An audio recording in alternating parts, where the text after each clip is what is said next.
වැඩසටහනට අපි ඔබ සාදරයෙන් පිළිගන්න සුබ දවසක්. අද අප බලන්න යන්නේ වර්තමාන කාලයේ ලෝකේ පළවන ලකුණු නිසා අප සියලු දෙනාගේ හදවත් කැළමෙන අතර අපි මෙවැනි කාලයකට සූදානම් වන්නේ කෙසේද? මෙවැනි ලකුණු වල අර්ථය කුමක්ද? අපි බැලුවා මාතෘතුමාගේ සුවිශේෂී 24 වෙනි පරිච්ඡේදයෙන් යේසුස් වහන්සේ තමගේ අන්තිම ප්‍රසිද්ධ දේශනාවේදී ඔලිව කන්ද මුදුනේදී කී වචනය.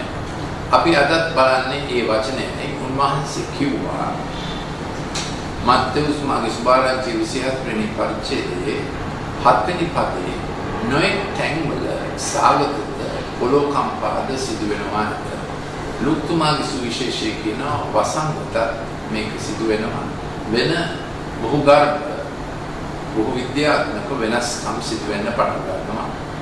මේ සියල්ල වනාහි ගාවිනාවල පටන් ගන්නවා. දැන් මම ඔබගෙන් අහුවා මේ ගාවිනා කියන්නේ ප්‍රසව වේදනා. ඒ කියන්නේ අපේ බඩේ ඉන්න දරුවා සති 7ක් ගියාම එනවා ප්‍රසව වේදනා ප්‍රසූතිය සඳහා. මම ඔබගෙන් අහුවා ඔබ කැමතිද ගාවිනාවලට කියලා? ඔබ මුලින් කියයි අපෝ නෑ ඒක හරි අමාරුයි. නමුත් ඔබ තව ටිකක් වෙලා කල්පනා කරොත් කියයි සති 40 සාමාන්‍ය මිනිස්සු කියන විදිහට මාස 9ක් දරුවෙක් කුසේ පිළිසිඳගෙන හදා වඩා මේ ප්‍රසව වේදනාව එනවා කියන්නේ අලුත් දරුවෙක් බිහි වෙන අලුත් බලාපොරොත්තු. ඒ වගේ තමයි මේ දෙවියන් වහන්සේ මවපු ලෝකය මනුෂ්‍ය විසින් අසාධ්‍ය තත්ත්වයකට පත් කළ කල එම ලෝකයේම තිබෙන නොයෙක් ලක්ෂණ ප්‍රසව වේදනාව විඳින්න පටන් ගන්නවා. මේ ප්‍රසව වේදනාව කියන්නේ මොකද්ද? අලුත් ලෝකයක් අවශ්‍යයි. එම නිසා මේ කාලය තුල සිදුවෙන නන්මාත්‍රි පරයාස අපිට පෙන්වන්න කරන්නේ මේ යේසුස් වහන්සේ කී ලෝකෙට ප්‍රසව වේදනාව උපදින කාලය පැමිණ තිබෙන බවයි. එම නිසා තමයි ලෝකේ නොයෙක් භූගර්භ අතිවාරම් හෙළවෙන්න පටන් අරන් තිබෙන්නේ. ගීතාවලිය 104 කියනවා මුළු මැවිල්ලම වස්ත්‍රයක්සේ පරණ වේගන යනවා කියලා. දැන් මේ පොතේ කිව්වා භූමිකම්පා ඇති වෙනවා. ඒව එන්න තීව්‍රතාවයෙන් වැඩි වෙනවා සංඛ්‍යාතයෙන් වැඩි වෙනවා. භූමිකම්පා සාමාන්‍යයෙන් ඇති වෙන්නේ ටෙක්ටොනික් ප්ලේට් දෙකක් අතර. ඒ අතර චලනයක් වුණාම කඳු හැදෙනවා. මේ මාසයකට පමණ ප්‍රථම මාස දෙකක විතර ඉස්සෙල්ලා එවරස්ට් කඳු මුදුන එවරස්ට් කඳු යායම කිලෝමීටර් 15ක් විතර අඩි 3ක් පාත් වුණා. මෙවැනි හැදවීමක් නිසා එවරස්ට් කන්ද යට තිබෙන, ඒ කියන්නේ භූගර්භයේ තිබෙන ඉන්දියානු ටෙක්ටොනික් තලයයි යුරෝපියානු ටෙක්ටොනික් තලයයි ඈත් වීම නිසා සුළු මොහොතකට. ඉතින් මේ ඔක්කොම වලින් අපි කියන්නේ මේ ලෝකේ කියන්නේ මට අලුත් වීමක් අවශ්‍යයි. මේ ලකුණු දිහා බලනකොට අපි මොකද්ද තේරුම් ගන්න අපිට මතක් වෙනවා යේසුස් වහන්සේ කිව්වා හැම මිනිසෙකම සිතින් හැරීමක් අවශ්‍යයි. හදවතට අලුත් වීමක් අවශ්‍යයි. දෙවියන් වහන්සේගේ අදහස මිනිසයාගේ හදවත අලුත් වීමෙන් පමණ ලෝකීය සංරක්ෂණය වෙන බවයි. ඔබ හිතයි මොකද්ද මේ දෙකේ සම්බන්ධකම? දෙවියන් වහන්සේ මුලදීම ලෝකයේ බාර දුන්නේ අපේ ආදී මුතුන්වන ආදම් සහායකට ආශිර්වාද කොට පූර්ණ වෙන්න බෝ වෙන්න ඵල දරන්න මේක බලා ගන්න අයිති දේවල් යටත් කර ගන්න ඔබගේ පරිශුද්ධය තුළ ඔබගේ භූමි භාගය තුළ අන් අයට යමක් දෙන්න පුළුවන් ලෙස ලෝකෙ රැක ගන්න කියලා. දැන් අපි දන්නවා 1970 විතර ඉඳලා ඒ අවුරුදු 40 තුළ අපි ලෝකේ පරිභෝජනය කරේ ආයත් තව දරුවෙකුට මොනබුරෙකුට නිබුණුකරකට කන්න අඳින්න හුස්ම ගන්න ඔක්සිජන් ඕන කියලාවත් හිතන්නේ නැතුව තමයි අපි අවුරුදු 40න් අවුරුදු 400කට තිබුණේවා කාබාසින කියලා දැනෙන. ඒක තමයි මේ ලෝක ගෝලයේ රත් වෙනවා කියන්නේ. ඒ එකම අපි භූගර්භයේ යම් යම් දේවල් කරලා තියෙනවා. තම මේ පදේ කියනවා සාගත ඇතිවීම. දැන් මේකට හේතුව මොකක්ද? දෙවියන් වහන්සේ හැම රටකටම අවශ්‍ය සම්පත් දීලා තිබෙනවා. ඒ රටේ පාලකයන් සමතුලිත සම්බන්ධතාවයකින් එකිනෙකා ගැන සැලකමින් දීමන ඇති අය, කෞශල්‍යතා ඇති අය හැමෝම උදෙසා ඒක පාවිච්චි කළ යුතුයි. එහෙමයි දෙවියන් වහන්සේ රටක් බලන්නේ. සුභසිද්ධ දායකයෝ ඉන්නවා, සුභසිද්ධ ලාභී ඉන්නවා හැම ක්ෂේත්‍රෙම. වෛද්‍යවරු රෝගීන්ට බෙහෙත් කරනවා, නීතිඥවරු හොඳින් නඩු විභාග කරලා අහිංසකයන් මුදාහැරලා වැරදි කරු දඬුවමට පත් කළ යුතුයි. නමුත් අපි දන්නවා ගොඩක් වෙලාවට නීතිඥවරුම නීතිය කරලා වෛද්‍යවරුම අසරණ වූ රෝගීන්ගේ අසාමාන්‍ය ලෙස සහ අසාධාරණ ලෙස උපයන්න පටන් ගන්න තිබෙනවා. හැම ක්ෂේත්‍රයකම මේ ભેදය මතුවී තිබෙනවා සුභසිද්ධ දායකයා සහ සුභසිද්ධ ලාභියා අතර. ඒ නිසා විශ්වාසය විදී තිබෙනවා. කවුරු කාවත් විශ්වාස කරන්නේ නැහැ. රටවැසියා පාලකයෝ විශ්වාස කරන්නේ නැහැ. ශිෂ්‍යයෝ ගුරුවරු විශ්වාස කරන්නේ නැහැ. මේක අභාග්‍ය සම්පන්න තත්ත්වයක්. දැන් හැම රටකටම දෙවියන් වහන්සේ සම්පත් දීලා තිබෙනවා. තම රටවැසියා හොඳින් බලා ගන්නා පිණිස. තමාගේම රටවැසියා ඒ රටේ ඉන්න හොඳින් බලාගත්තේ නැත්නම් විදේශ වලින් අය එනවා. ඒගොල්ලෝ ඩිනෝසාරලා වගේ අන්දේශවල සම්පත් තමුන්ගේ පරිහරණයට ගන්නවා. ඉතින් මේ සාගත ඇති වෙන හේතු මොනවාද? එකක් තමයි ලෝකේ පානීය ජලය ඉතාම ශීඝ්‍රයෙන් අඩු වී යනවා. තුන්වෙනි ලෝක මහා සංග්‍රාමයේ සමහරු කියනවා තෙල් නිසා නෙමෙයි වතුර නිසා ඇති වී කියලා. දෙවියන් වහන්සේට ස්තුති වේවා. ලෝකේ හෙක්ටාරයකට වැඩියෙන්ම පානීය ජලය ඇති රට ලංකාව. ලංකාව වතුර බොන්න පුළුවන් ගඟ 126ක් තියෙනවා. මේක ලංකාවට දෙවියන් වහන්සේ දීලා තියෙන ආශිර්වාදය. නමුත් ලෝකෙ පුරාම වතුර හිඟවිගෙන යනවා. වගා කළ හැකි ඉඩම් හිඟවිගෙන යනවා. ඒකට හේතු කීපයක් තියෙනවා. එකක් තමයි ලෝකේ කාන්තාර එන්න වර්ගඵලය වැඩි වෙගෙන යනවා. උදාහරණයක් වශයෙන් සහර කාන්තාරය අද්දර තියෙන ඉඩකඩම් හෙක්ටාර් ලක්ෂ ගණන් කාන්තාර වෙමින් පවතින. ඒකට ඉංග්‍රීසියෙන් කියනවා desertification කියලා.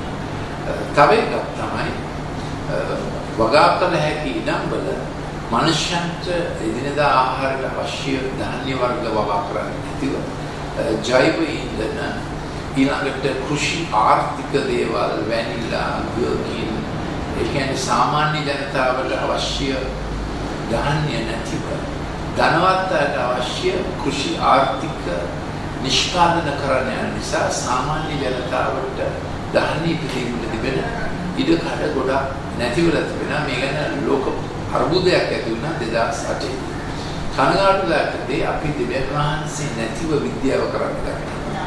දෙවියන් වහන්සේ නැතිව ආර්ථිකය කරන්න ගත්තා.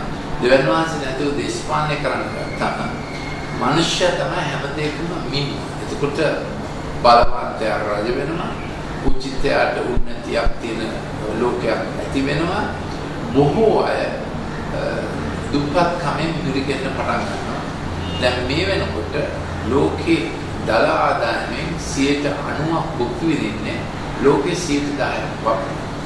ඒ කියන්නේ ලෝකේ සම්පත් වලින් 90% දෙනෙකුට ජනගහනයට ලෝකේ සම්පත් වලින් ලැබෙන්නේ 10%ක් පමණයි. ඒක මේ දෙවියන් වහන්සේ ඇති කරපු ක්‍රමයක් නෙමෙයි. මිනිසුන්ට කේන්ති ගන්න දෙයියෝ කියලා. මේක මිනිස්සු ඇති කරපු ක්‍රමයක්. මිනිසාට කරන අසාධාරණයෙන් තමයි මේ සාගත එන්නේ. තව සාගතවලට හේතුවක් තමයි සාමාන්‍ය දෙවියන් වහන්සේ මවල දුන්නු වී ඇටේ සහ ඥාන, දෙවියන් වහන්සේ මවල දුන්නු තිරිඟු ඇටේ සහ ඥාන ජීන් එන්ජිනියරින් ජීන් මොඩියුලේෂන්. ඒ කියන්නේ ඥාන යාමනය තුළින් වෙනස් කරලා ඉක්මනින් අස්වැන්නක් ගන්න යන අදහසින් මේ ඥාන වෙනස් කරලා තියෙනවා. ඒ විතරක් නෙමෙයි ඒ ධාන්‍ය විශේෂයෙන්ම තිරිඟු වැඩි කලක් ගබඩා කරන්න පුළුවන් කියන අදහසින් ඒ බල ඥාන වෙනස් කරන්න ගත්තම ඒකට අවශ්‍ය වෙන ගොඩාක් කෘෂි රසායනික ද්‍රව්‍ය. මේ නිසා කෘෂි රසායනික ද්‍රව්‍ය වලින් ලෝකය විෂ සහිත වෙලා තියෙනවා. මේක තමයි අපේ වකුගඩු රෝගයට හේතුව. මේ නන්මාන්දික දේවල් නිසා සාගත ලෝක රටවල් වල ඇති වෙන්නේ නැහැ. තව ප්‍රධාන ප්‍රශ්නයක් තමයි මේ මාතෘකාවේ අදහස මේකයි. යේසුස් වහන්සේ අවසානයේ කාලේ වෙනවා කියන ලකුණු දැන් මතුවී තිබෙනවා. ඒ නිසා යේසුස් වහන්සේ ප්‍රඥාවන්තයි. යේසුස් වහන්සේගේ වචනේ විශ්වාස කළ හැකියි. උන්වහන්සේ ප්‍රශ්නය විස්තර කරන විතරක් නෙමෙයි උන්වහන්සේ ප්‍රශ්නයට විසඳුමක් දෙනවා. මේ ලෝකයේ අලුත් වෙනවා. ඔබගේ හදවත අලුත් වී එහෙමයි මේකේ සැලැස්ම. ලෝකේ විනාශ වෙනකොට ලෝක විනාශ වෙනවා දේශපාලකයන්ට බැන ඉන්නේ නැතුව ඔබට කළ හැකි දේ කළ යුතුයි. ඔබට කළ හැකි දේ තමයි ඔබගේ හදවත පරිවර්තනය. ඔබගේ හදවත යේසුස් වහන්සේගේ යහපත් දේර ගැලවුම්කරු පිළිගැනීමෙන් ඔබගේ හදවත හරිගස්සා ගැනීමෙන් ඔබ ලෝක පරිසරයට යහපතක් කරගන්නවා. මොකද ඔබේ ගති පැවැත්ම වෙනස් වෙනවා. ඔබගේ දුම්පාණය නැති වෙනවා. අනවශ්‍ය දේවල් භුක්ති විඳීම නැති වෙනවා. පාප කර්ම නැති වෙනවා. මේ විදිහට ලෝක රක්ෂණයක් තිබෙනවා. එහෙමයි දෙවියන් වහන්සේ හිතන්නේ. ඒ නිසා මේ ආයාචනය මේ පාඩම නිකන් බුද්ධියට පාඩමක් විතරක් නෙමෙයි.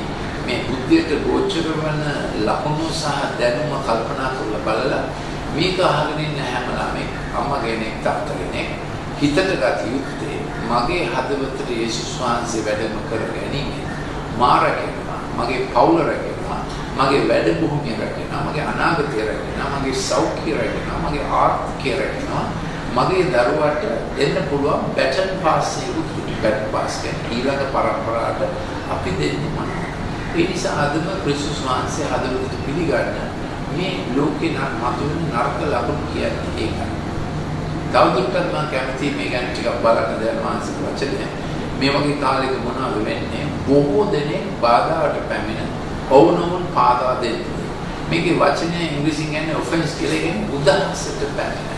පොඩි දෙයකට උදාහස්. අපි මේ ඉස්සෙල්ලා පාඩම් ඉගෙන ගත්තා. අහපු නිකන් කඩුව වගේ වෙනවා. දත් කුල් වෙනවා. වචන හරිම පරිබාහයේ වචන, තරහින් වචන පුංචි ළමයින් කතා කරන පුරුදු වෙලා තියෙනවා. මම කිව්වා ඒක පුංචි ළමයි ඉගෙන තියෙන්නේ කාටුන් වලින් කියලා. දෙමාපියන්ට ගෞරව දෙන්න, ජේෂ්ඨයන් නොසලකා හැරීම. ඉතින් මේ එකිනෙකාට එක බාධා වෙනවා. එකිනෙකා එක උදාහස් වෙනවා. විශේෂයෙන්ම පරම්පරාවට. ඉස්සර පරම්පරා අතර පරතරය අවුරුදු 40ක්. දැන් එන්න අවුරුදු 40 අය අවුරුදු 20 අය වඳුනන්නේ.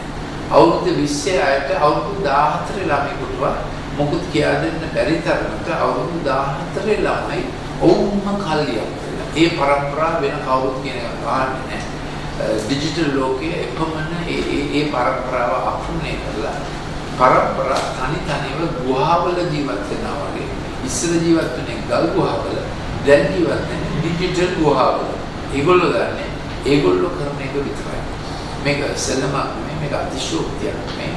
දකුණු කොරියාව වගේ රටවල ළමයි ඩිජිටල් සයිබර්නෙට් කැෆේස් වල ගිහිල්ලා 24/7 ඒ කියන්නේ පැය 24ක් දවස් 7ක් ඒ ඩිජිටල් ගේම් එකට අදාළ ඇඳුම් ඇඳගෙන හෙල්මට් දාගෙන ඒගොල්ලෝ සම්පූර්ණයෙන්ම LED ස්ක්‍රීන් එකේ තමයි ඒගොල්ලෝගේ ජීවිතය. ඒගොල්ලෝ මාරාන්තික සටන් කරනවා.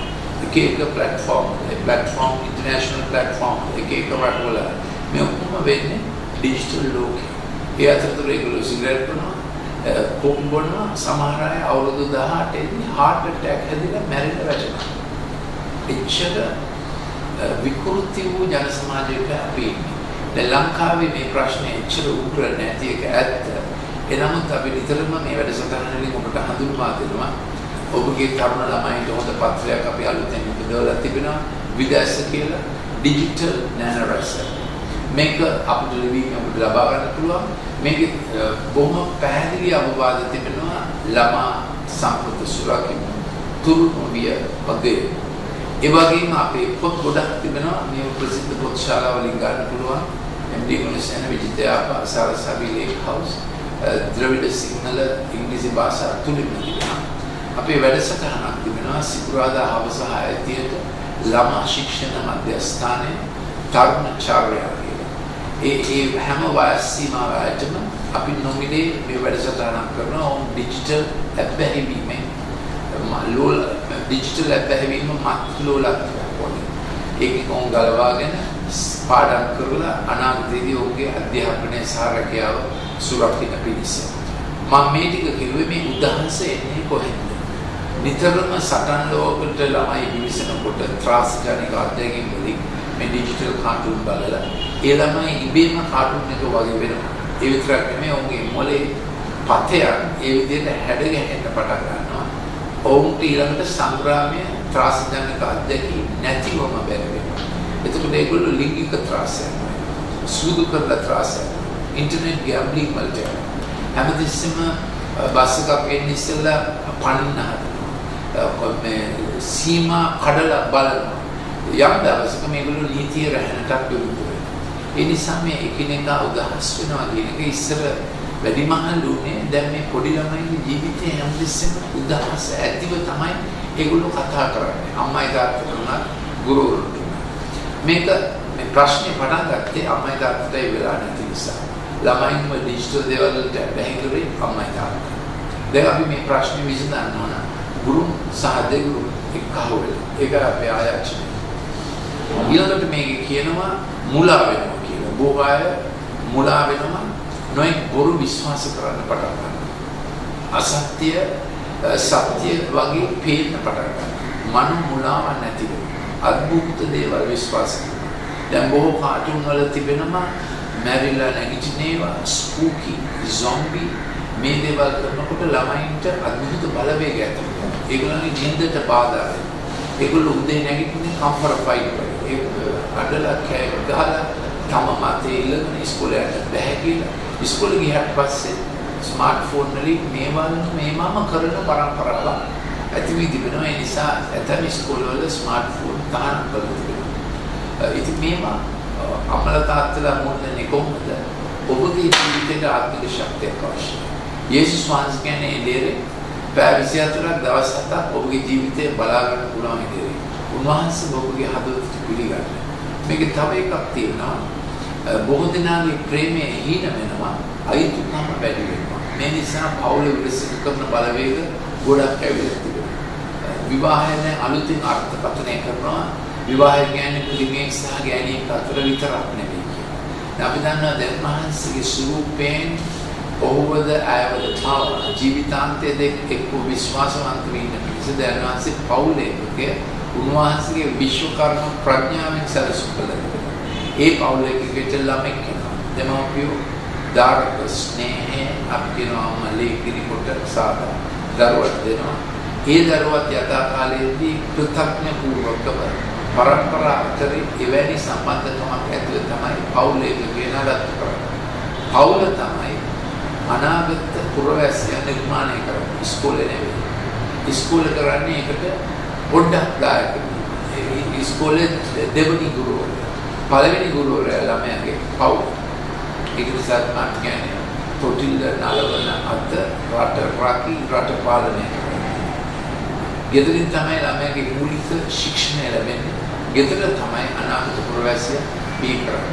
ඉතින් දෙමාපියන්ට ගෙදර කාලය නැති වෙලා තිබෙනවා. ළමයි වැඩි ගෙදර ඉන්නේ.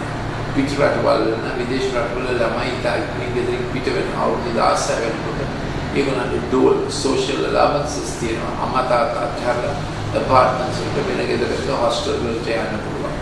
මේවා මිනිස්සුන්ගේ අදහස්. මේ නිසා මොකද වෙලා තියෙන්නේ? ළමෙක්ට අම්මා තාත්තගෙන් ලැබිය යුතු ශික්ෂණය සමානලාට දවසකට පැයක් ලැබෙනවා. හුඟක් වෙලාවට ඉස්කෝලේ ගුරුවරිය ළමයා එක්ක පුංචි මධ්‍යයක නම් පළවෙනි වසරේ දෙවෙනි වසරේ ඉස්කෝලේ ගුරුවරිය ළමයා එක්ක පැය 3-4ක් ඉන්නවා. කිසිම දෙමව්පියෙක් තමාගේ ළමයා එක්ක දවසකට පැය 4ක් ඉන්නේ. සමහර දෙමව්පියෝ තමාගේ ළමයා එක්ක සතියකට පැය 4ක් ඉන්නේ නැහැ. මේකයි කනගාටුදායක තත්ත්වය. ඒ නිසා අපි මේ පණිවිඩවල අදහස පවුල සංරක්ෂණය, ළමා සම්පත සුරකිමු, තුරුණු විය අගයමු. මේ කාලයගේ ලකුණු උග්‍ර වේගන එනකොට හිතන්න එපා විසඳුමක් නැහැ කියලා. විසඳුම තිබෙනවා. අලින් යන මන්තිකේදී කෝඹුවන් යන මං වසන්නා මෙන් කියලා සිංහල කතන්දරයක් තියෙනවා. ඉංග්‍රීසියෙන් කියන look after the pennies, pounds and look after themselves. පොඩි දේවල් නේද? ලොකු දේවල් ඉබේ නැහැ. ඒ නිසා ඔබ ගෙදර ළමයා සමග ගත කරන කාලය උදේට ළමයා සමග කෑම ගැනීම අඩුගානේ රැට ඒ වෙලාවපත් ළමයි නිදා ගන්න යනකොට යාඥා කරලා ළමයින්ට කතන්දරයක් කියලා. කොච්චර කාල මේක කරන්නද? හැමදාම මේක කරන්න. ළමයි විශ්වවිද්‍යාලයට ගියා. ඒ ළමයා ජීවත් වෙන්නේ, ඒ ළමයා යැපෙන්නේ අම්මගේ තාත්තගේ ආදරේ, අම්මගේ තාත්තගේ සෙවණෙන්, අම්මගේ තාත්තගේ ආර්ථිකයෙන්. ඒ නිසා හිතන්නේ ළමයි විශ්වවිද්‍යාලයට ගියා කියලා දෙමව්පියන්ට කළ යුතු කර්තව්‍යයක් නැහැ කියලා. ඒගොල්ලෝ ඔබට වඩා ඉගෙන ගන්න වෙන්න පුළුවන්. නමුත් ඔබ ඒගොල්ලන්ට ආත්මික දේ කියන්නේ. දැන් අපි ආවචන දැන් මේක අනිත් අසල්වාසී කියන්නේ මේ වැඩසටහනක් තිබෙනවා. මේක ඉතා හොඳ අවවාද. විද්‍යාත්මකව කියා දෙනවා පවුල රකින්න. විද්‍යාත්මකව කියා දෙනවා ළමගේ අනාගතය. තරුණයන්ගේ ජීවිතය. ඒ නිසා පුළුවන් හැමෝටම කියන්නේ අහවල් වෙලාවට අහවල් අය මෙහෙම වැඩසටහනක් තියෙන උඩ ආරාධනා කරනවා දැනුවත් කරනවා. යේසුස් වහන්සේ මගේ හදවතට වැඩ කරා. යේසුස් වහන්සේ යහපත් දෙයක්. මගේ ජීවිතේ පෞද්ගලික දෙයක්. මගේ පවුලේ දෙයක්. මගේ පුතාට ආශිර්වාද කරා. මගේ දුවට ආශිර්වාද කරා. මගේ හදවතට වැඩනකොට මාගේ සෑම පාපයක් කමා කරා. ඔබ වහන්සේ මගේ ජීවිතේ ස්වාමීන් වහන්සේ වෙන්න මට ආශිර්වාද කරා. ස්තුති වේවා. අපි වැඩසටහන තිබෙන සිකුරාදා හවස 6ට සහ ඉරිදා උදේ 8:30ට 0.77 අමතා අපේ පොත්පත් ගැන තව කාරණා දරගන්න මේ වැඩසටහනට ඔබට ආරාධනා සුබ දවසක්. අපි තවදුරටත් බලන්න යනවා වර්තමාන කාලේ ලෝකේ පහළ වෙන ලක්ෂණ අනුව අපි ඉගෙන ගන්නේ මොනවද? මේ ලක්ෂණ වල ඇතිවන සංසිද්ධි වලට අපි මුහුණ දෙන්නේ කෙසේද කියලා. දැන් දේවචනේ අදත් අපි බලන්නේ මතේතුමාගේ සුභාරංචිය 24 වෙනි පරිච්ඡේදයේ 32 වෙනි පදය. අතික්කා ගහේ උපමාව ඉගෙන ගන්නවා. එහි අතු මුරුදුව කොළහට ගන්නා කල ග්‍රීෂ්ම කාලයේ ළඟ බව නුඹලා දන්නවා. එසේම මේ සියල්ල දකින කල උන්වහන්සේ දොරටු සමීපයේම බව දැනගනින්න. සබවක් නුඹලාට කිමි මේ සියල්ල සිදුවන තුරු මේ පරම්පරාව පහව නැන්නේ. ඒක අපේ ප්‍රශ්නයක් වෙනවා මේ සියල්ල කියන්නේ මොනවද? මේ පරම්පරාව කියන්නේ කවුද? දැන් ලුක්තුමාගේ සුවරංචි කියනවා ග්‍රීෂ්ම ඍතුව එන කල අත්තික්කා ගහද අන් සෑම ගහක් දලු ළමින් ඵල දරන්න ලැස්ති. දැන් දේවචනය කීප තැනක පෙන්වා දී සමාන කර තිබෙනවා රටක් නැත්නම් දේශයක් ගහකට. ඒ කියන්නේ පැලයක් වගේ පැලවෙනවා පොඩි කාලේ ඉඳලා. මේ හැම දේශයක්ම මවා තිබෙන්නේ දෙවියන් වහන්සේගේ චරිත ලක්ෂණ එකතු කරලා. දැන්වහන්සේ ඊශ්‍රායල් මැව්වා ආබ්‍රහම් නම් ආදි පිතෘවරයා තිබේ. දැන්වහන්සේ ආබ්‍රහම්ට කතා කරා ක්‍රිස්තු පූර්ව 1950.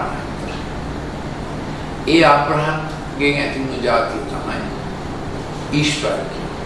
ඒ වගේ දැන්වහන්සේ හැම දේශයකටම සීමා දීලා ඒ දේශයේ ජන කොටසක් පදිංචි වෙන්න සලස්සලා ඔවුන්ට අවශ්‍ය සෑම දෙයක් දෙවියන් වහන්සේ සපයා තිබෙනවා. මේ ජාතීන්ගේ වැඩිවීම, ඒ කියන්නේ ජාතීන් සහ භාෂා වර්ධනය ඇති වුණේ ක්‍රිස්තු පූර්ව 2250 දී බාබෙල් නම් තැනක කොටක් හදනකොට තමයි මේ එක එක ජන කොටස් වලට වෙන වෙන භාෂා දැනුම් තිබෙන්නේ. ඔබ හිතයි මේක හොඳ වැඩක්ද කියලා. ඊට ඉස්සෙල්ලා තිබුණේ එක ජන කොටසක් හිටියා. ඔවුන් අතරේ බලවන්තයෝ ටික දෙනෙක් හිටියා. ඒ බලවන්තයෝ කිව්වා අපේ මහිම සඳහා අහස උසට නැත්නම් ස්වර්ගයට නගින්න පුළුවන් කොටක් හදන්න. මේ කොට හදපු ස්ථානයේ තාම පුරාවිද්‍යාත්මක ලක්ෂණ තිබුණා. එවැනි කොටක් හැදුවා කියලා. උප්පත්ති 10 වෙනි පරිච්ඡේදයේ තමයි මේ කොට හදන කතාව තියෙන්නේ. ඒ කොට හදපු තැනට බාබෙල් කිව්වා. බාබෙල් කියන වචනේ අර්ථය මියවුන.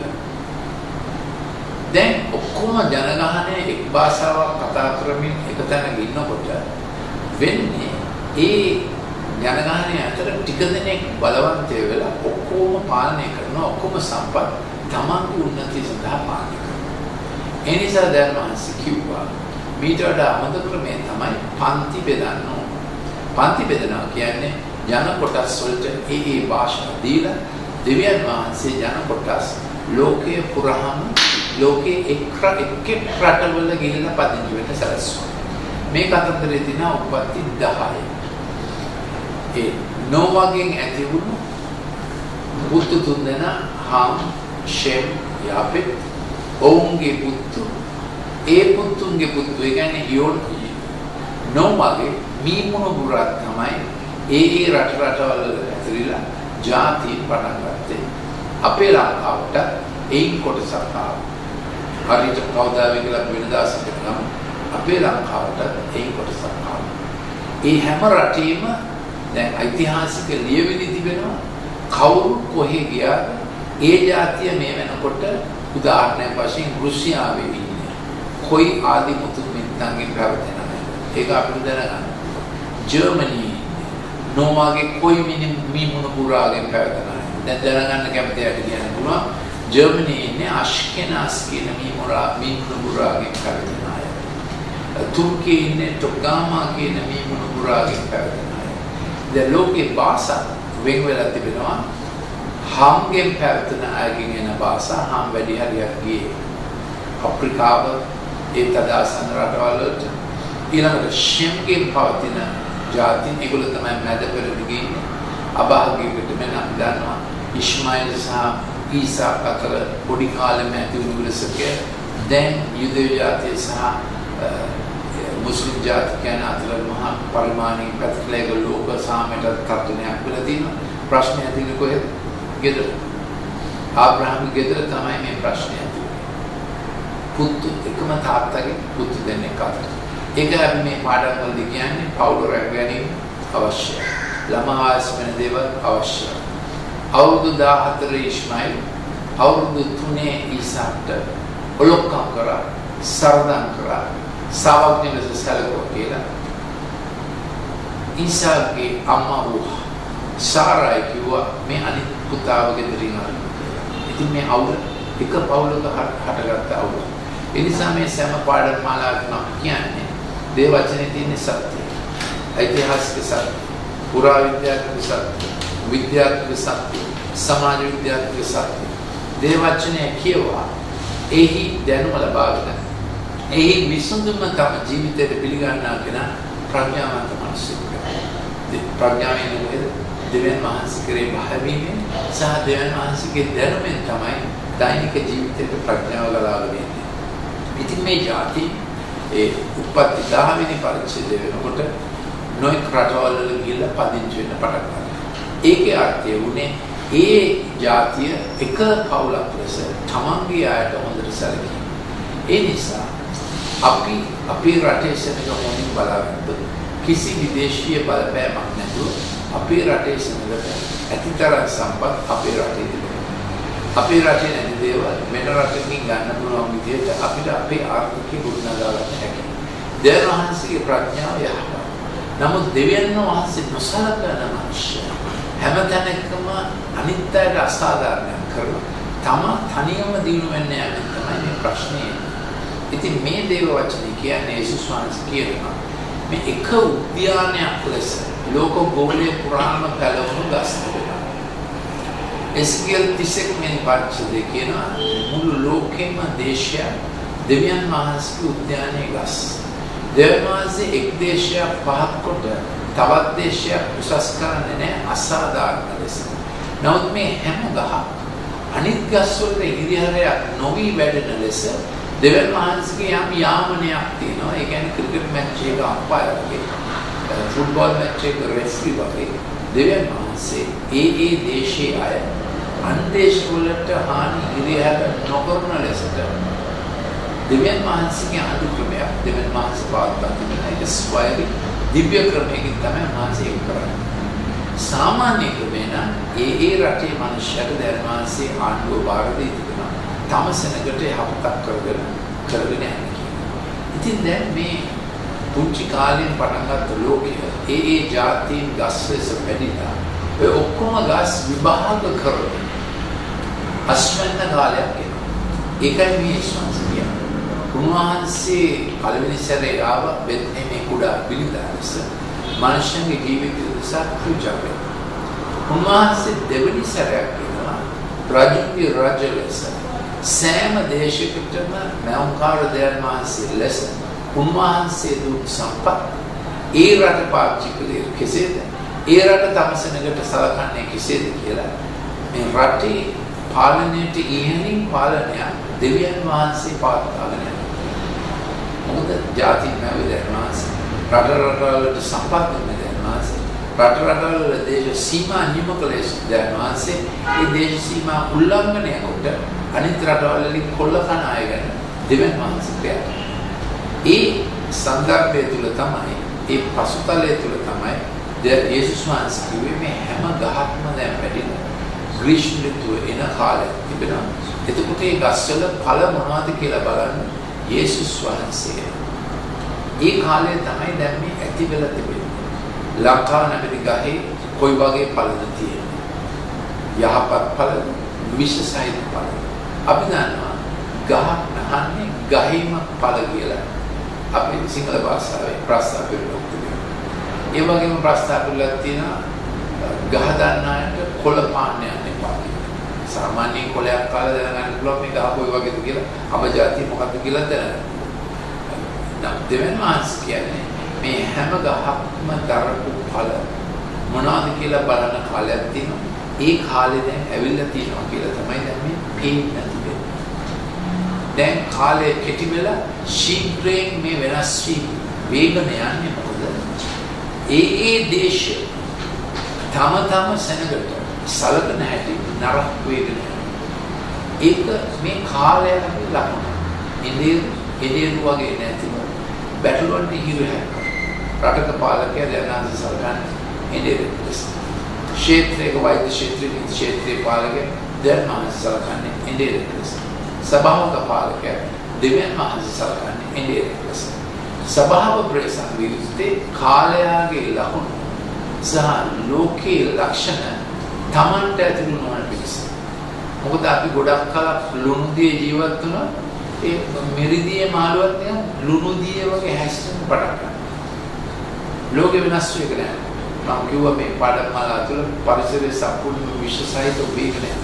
සමාජචාරය විශ්වසහිත වේගනය. තරුණ වයසේ පහර අත්හැරලා වෙන අය ලංකාවේ විකසද වේගයේ බොහෝ වැඩි වෙනවා. මම එකපාරටම කියලා දුන්නා දැන් ලංකාවේ තරුණියන් 4.125 විවාහ වෙන්න ඉස්සෙල්ලා ගැප් ගන්නවා. අපි දන්නවා ඒගොල්ලෝ ගැප් ගන්න තනියම නෙවෙයි කියලා. ඒ නිසා මේක දෙගොල්ලෝ කව කරන ව්‍යසනයක් වෙලා තිබෙනවා. හැම ටියුටෝරියක් ළඟම තිබෙනවා ගබ්සා කරන ක්ලිනික් ඔක්කොම ප්‍රධාන නගරවල කොළඹින් අවට වැඩියෙන්ම මේ ෆාමසි කොන්ඩම් විකුණන්නේ ඒ ලෙවල් පන්ති ළමයින්ගේ ටියුෂන් පන්ති තියෙනවා. මේවා අපි ගවේෂණය කළා ගත්ත දේවල්. වැඩියෙන්ම සමලිංගික සම්බන්ධතා නිසා වැඩියෙන්ම ඒඩ්ස් හැදෙන්නේ කුරුණෑගල දිස්ත්‍රික්කයේ. අලුතෙන් ඒඩ්ස් හැදෙන ළමයි පාසල් යන වයස ළමයි අවුරුදු 18 සිට 24 පිරිමි ළමයි වැඩියෙන්ම AIDS detection පළවෙනි සැරේට. ඉතින් ඔබට තේරෙයි මේක විශාල සමාජික සෝදපාලනයක්. මේවා වෙන්නේ මොකද? අම්මාගේ දොර නැති නිසා. ඒ නිසා අපි දැන් යෝජනා කරගෙන යනවා කට්ටිය අම්මාගේ දොර නැති ළමයි පාඨශාලා ආවිත ඒ ළමයින්ගේ රැකවරණය සඳහා යම් සංගණනයක් තිබෙනවා. මේක පෞල් ඛාදනය වෙන එක. පෞල් රැකුණා සමාජයේ රැකේ. සමාජයේ රැකුණා රට රැකේ. ඒ නිසා සංස්කෘතිය මේ එන කාලය නොවගේ කාලය වගේ වෙනවා කියලා. ඒක තියෙන්නේ මතයෝ 24:38 ජල ගැලීමට පළමු දවස්වලදී නෝමා නැවට ඇතුළු දවස දක්වා ඔහු කමින් බොමින් සරණ පාවා ගනිමින් සිටියෝ. ජලගල්ම පැමිණ සියල්ලම ගසාගෙන යනතුරු ඔහු නොදැන සිටියෝ. මනුෂ්‍ය පුත්‍රයාගේ ඉමත් සමානයි. එතකොට නෝවා ජීවත් වුණේ ක්‍රිස්තු පූර්ව 2350යි. ඒ කාලේ දැන් අසල ලෝකෙ දිහා බලනකොට එක ධර්මිෂ්ඨ මනුෂ්‍යයෙක් ඒ නෝවා වගේ. දැන් මාසේ නෝවා විශ්ිත කරා. නෝවාගේ කාලේ ඇතුළු විපර්යාසය මේකයි. දේව භක්තිකයයි අභක්තිකය අතර වෙනසක් නැති. දේව භක්තිකය අභක්තිකයන් වගේම හැසිරෙන්න පටන් ගන්නවා. සදාචාරය නැතිම වෙලා. ඒගොල්ලෝ කැමති හැටියට ලිංගික ක්‍රියාවල දෙන්න පටන් ගන්නවා.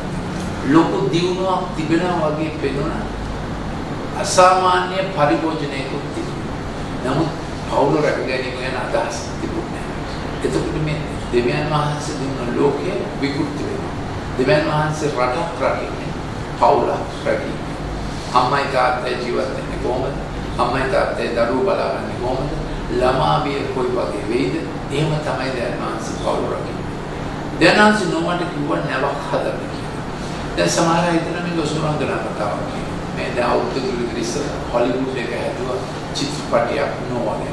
බයිබලයේ කතන්දරය අනුව නෙමෙයි අපි දන්නවා හොලිවුඩ් චිත්‍රපටයක් හදන්නේ ආත්මික සත්‍ය ගණන් නෙමෙයි හොලිවුඩ් චිත්‍රපටයක් හදන්නේ ත්‍රාසය සඳහා ලාභය සඳහා ආදායමක් ගන්න. ඒක ලොකු බොක්ස් ඔෆිස් හිට් එකක් වුණා.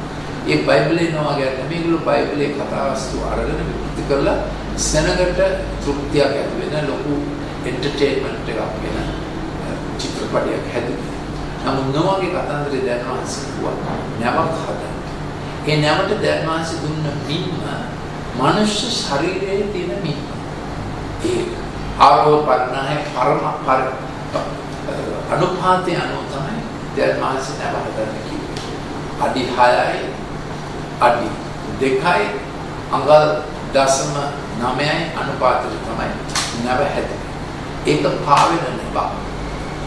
හැම සත්ත්ව වර්ගයකින් ජෝඩුවක් ඒ නැවට ගන්න කියලා දැනවන්ස කිව්වා.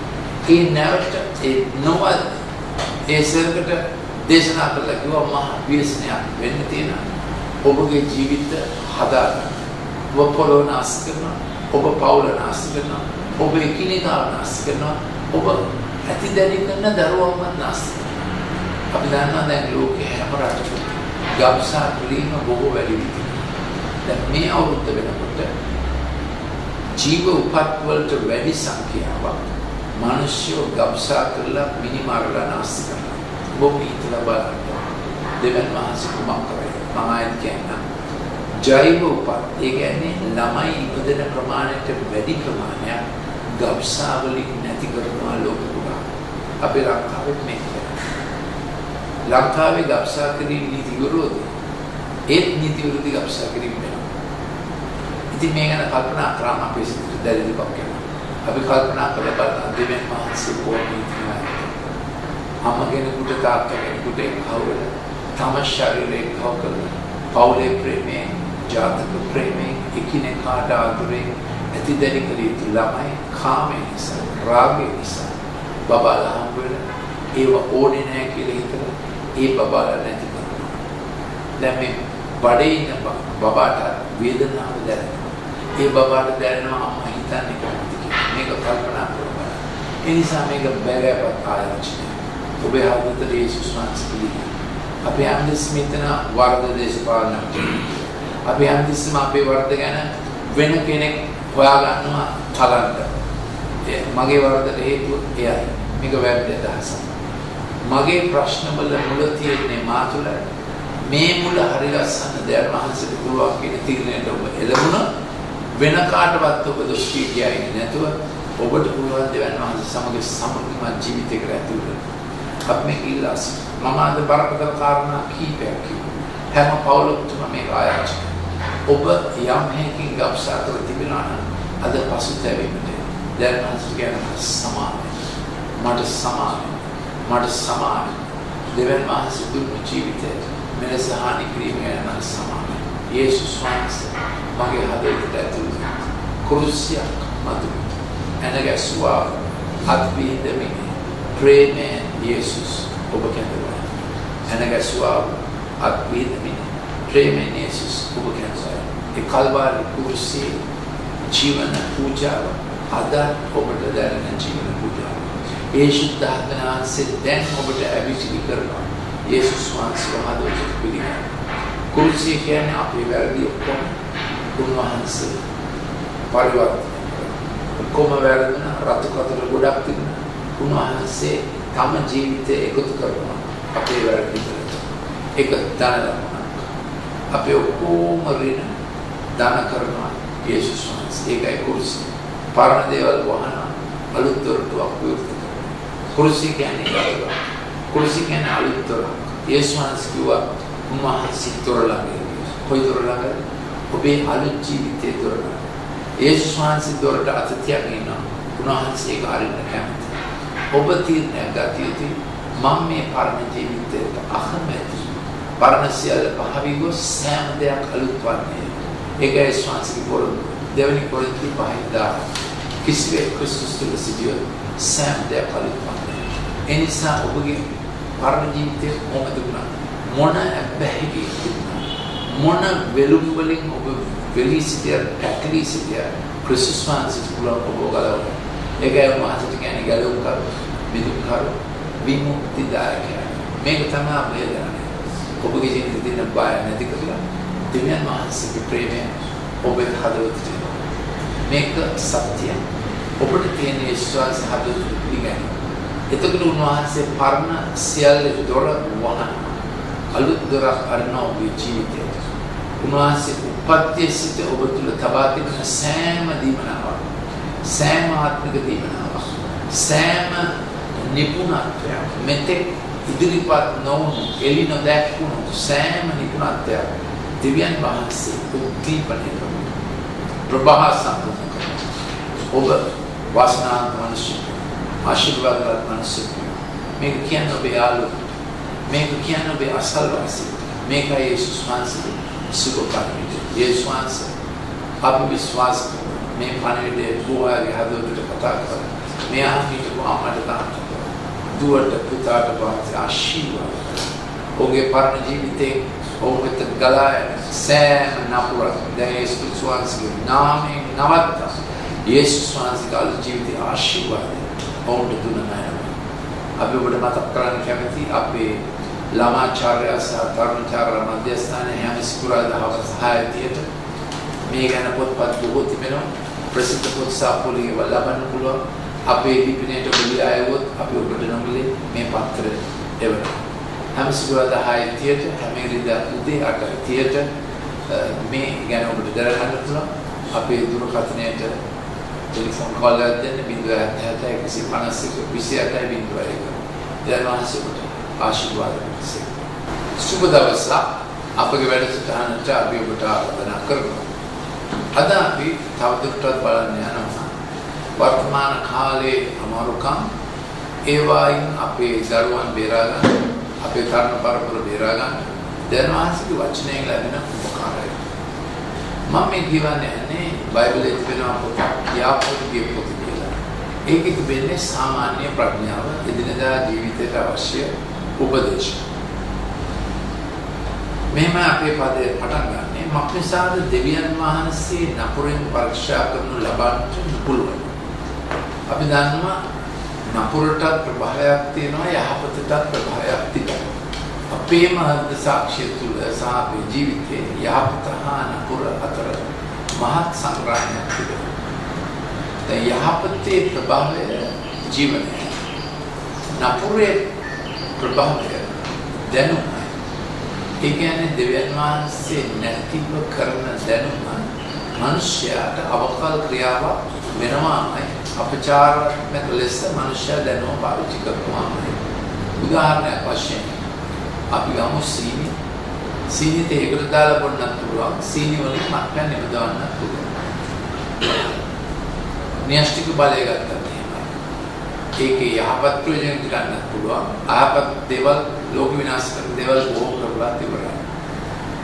ලිංගික තෘප්තියක් තියෙනවා. ඉන්ටර්නෙට් එකක් තියෙනවා. දෙවියන් වහන්සේ ලිංගික ජීවිතය දීලා තිබුණා. එක් පුරුෂයෙක් එක් භාර්යාවකට ජීවිත කාලයක් විශ්වාසවන්තව මේ දීමනාව විඳින පිළිස එක දෙවියන් වහන්සේගේ විශ්වකාරක අදහස. එකිනෙකා හදවතින් ඉතාම සමීප වන පිළිස ඒ ඉතා කිට්ටු ගිවිසුම් සහිත සම්බන්ධකමේදී පමණ. ඒක උල්ලංඝනය කරාම මුළු ජීවිතයම විනාශ වෙන වැඩක්. දේවචනේ කියන යහපත් දේ රස බල දැනගන්න. නමුත් පුංචි කාලෙම ළමයාටත් හැඟීමක් එනවා යහපතින් එහාට තියෙන්නේ මොනවද කියලා ගවේෂණය කරලා බලන්න. ළමයි ඉදර දැක්කම ලිපේ තියෙන ඒ ළමයාට හිතෙන්න පුළුවන් ඒක බටර් පාටයි. ඉදර බටර් පාටයි. ඉතින් ඒ ළමයා කියනවා අම්මේ අරක බටර් වගේ. ඉතින් අම්මා කෑ ගහලාගෙන පුතේ කවදාකවත් උක අල්ලන්න එපා. එපා කියපු ගමන් ළමයාට හැඟීමක් එනවා අල්ලලා බලන්න. මොකද යහපතින් එහාට තියෙන නපුරට අපව යොමු කරනවා. ඒ ගැන කුතුහලය පුබුදන ඒකට අපිව දැඩි ලෙස ආකර්ෂණය කරන පාපිෂ්ඨ ස්වභාවය. පාප පතිත අකල්පයක් අපේ හදවතට ඇතුල් වෙලා තියෙනවා. ඒක තමයි නඩුව. ඉතින් මේ පාඩමේ මුලදීම ඔබ එකතු කරගන්න කැමතියි. දෙවියන් වහන්සේ නැති දැනුම වඳුරෙන් දැලිපියක් ගත්තා වගේ. හැම දැනුමකටම තියෙනවා සීමාවක්. ඕනෑම යහපත් දැනුමක් ඒ සීමාවෙන් ඔබට යෙදූ කල ඒකේ ප්‍රතිඵලය යහපත් නෑ. හැම විද්‍යාවක් එහෙමයි. විද්‍යාව අවිද්‍යාව වෙන සීමාව අපේ හදවතට කරලා දෙන්න පුළුවන්. පාත්වල දෙන්න, පෙන්වලා දෙන්න පුළුවන් දෙවියන් වහන්සේට පමණයි. මක්නිසාද විද්‍යාවේ නිර්මාතෘවරයා දෙවියන් වහන්සේ නිසා. දැන් අපි තාදුත්තත් බලනවා එම නිසා මේ නපුර එන්නේ දෙවියන් වහන්සේගෙන් නෙමෙයි. නමුත් එක එක මනුෂ්‍යයා තම තමාගේ තෘෂ්ණාවෙන් ආකර්ෂණය කරනු ලබන කල්හි පොළඹවනු ලබන කල්හි පරීක්ෂා කරනු ලබන. ඉතින් අපි පොඩි කාලේ ඉපදෙනකොටම අපිට එනවා මේ ගතිය. නපුරෙන් එහාට දෙයක් යෝජනා කරලා බලන්න, අත්හදා බලන්න. කතා කරන්න බැරි වයසේ ළමයා නම් බෙරියන් දෙන්න පටන් ගන්න කාලේ ආවම මාස 6 විතර එයා ඉගෙන ගන්නවා. යාට කීන්ති ගියොත් බෙරියන් දීලා කෑ ගහලා බඩේ තියෙන කිරි ටික එළියට දාන්න අම්මා ආවේ නැත්නම්. එයා කෑ ගහලා කියන්නේ එන්න. දැන් එන්න. වාමෙන් මාව ගන්න. එයා මාස 6 දින යාට පුළුවන් දෙයක් තියෙනවා අපට තර්ජනය කරන්න. මොකද ආවේ නැත්නම් මම කිරි වමනේ දානවා. ළමයි එහෙම පුරුදු වෙනවා. ඉතින් මේ කියන්නේ කිරිසප්පයට එහෙම ප්‍රශ්නයක් හදවතේ ක්‍රියා කරනවා. මේ නිසා අපිට ගැලවුම් කරුවෙක් අවශ්‍යයි. ඔබේ දරුවා මේ ගැලවුම් කරු පිළිගන්න වයස ඉක්මන් වෙන තරමට දරුවගේ ජීවිතේ රැකවරණය සුද්ධාත්මන වහන්සේගේ අනුභවයක් විතරක් නෙවෙයි සම්බන්ධකමක් ඇති වෙනවා. දරුවන්ට පුළුවන් පොඩි කාලෙම යන්න. දරුවන්ට දේවදූතයෝ වෙනවා. මතෙව් 18 කියනවා මේ දරුවන්ගේ දේවදූතයෝ පියාණන් වහන්සේගේ මුණ ඉදිරියේ පෙනී සිටිති. ඉතින් මේ දරුවා ඉපදිලා කාලයක් යනකම් එයා ආවේ කොහෙන්ද කියලා යට හැඟීමක් තියෙනවා. එයා ආවේ දෙවියන් වහන්සේගේ ලෝකේ. අම්මයි තාත්තයි කවුරුද? අම්මා දිබ්බයක් දීලා තාත්තා ශුක්‍රාණුවක් දීලා දෙක සංසේචනය වූ කල්හි ඒක වෙන්නේ අම්මගේ ෆැලෝපියන් නාලවල සංසේචනය වූ කල්හි ඒ යුක්තාණුව බලයට බහැලා ගිහිල්ලා මවගේ ගර්භාෂයේ තැන්පත් වෙනවා.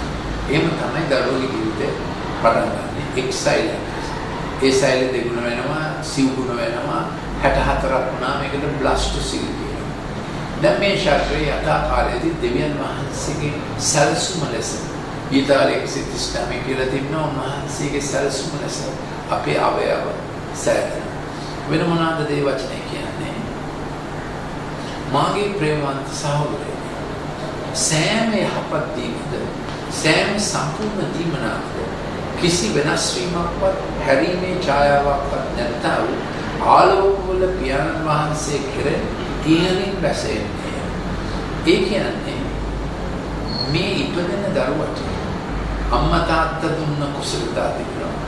නමුත් අම්මා තාත්තාගෙන් එකතු වෙන හොඳ නැති දේවල් තිබෙනවා. ආරේ ගුණ නැහැ.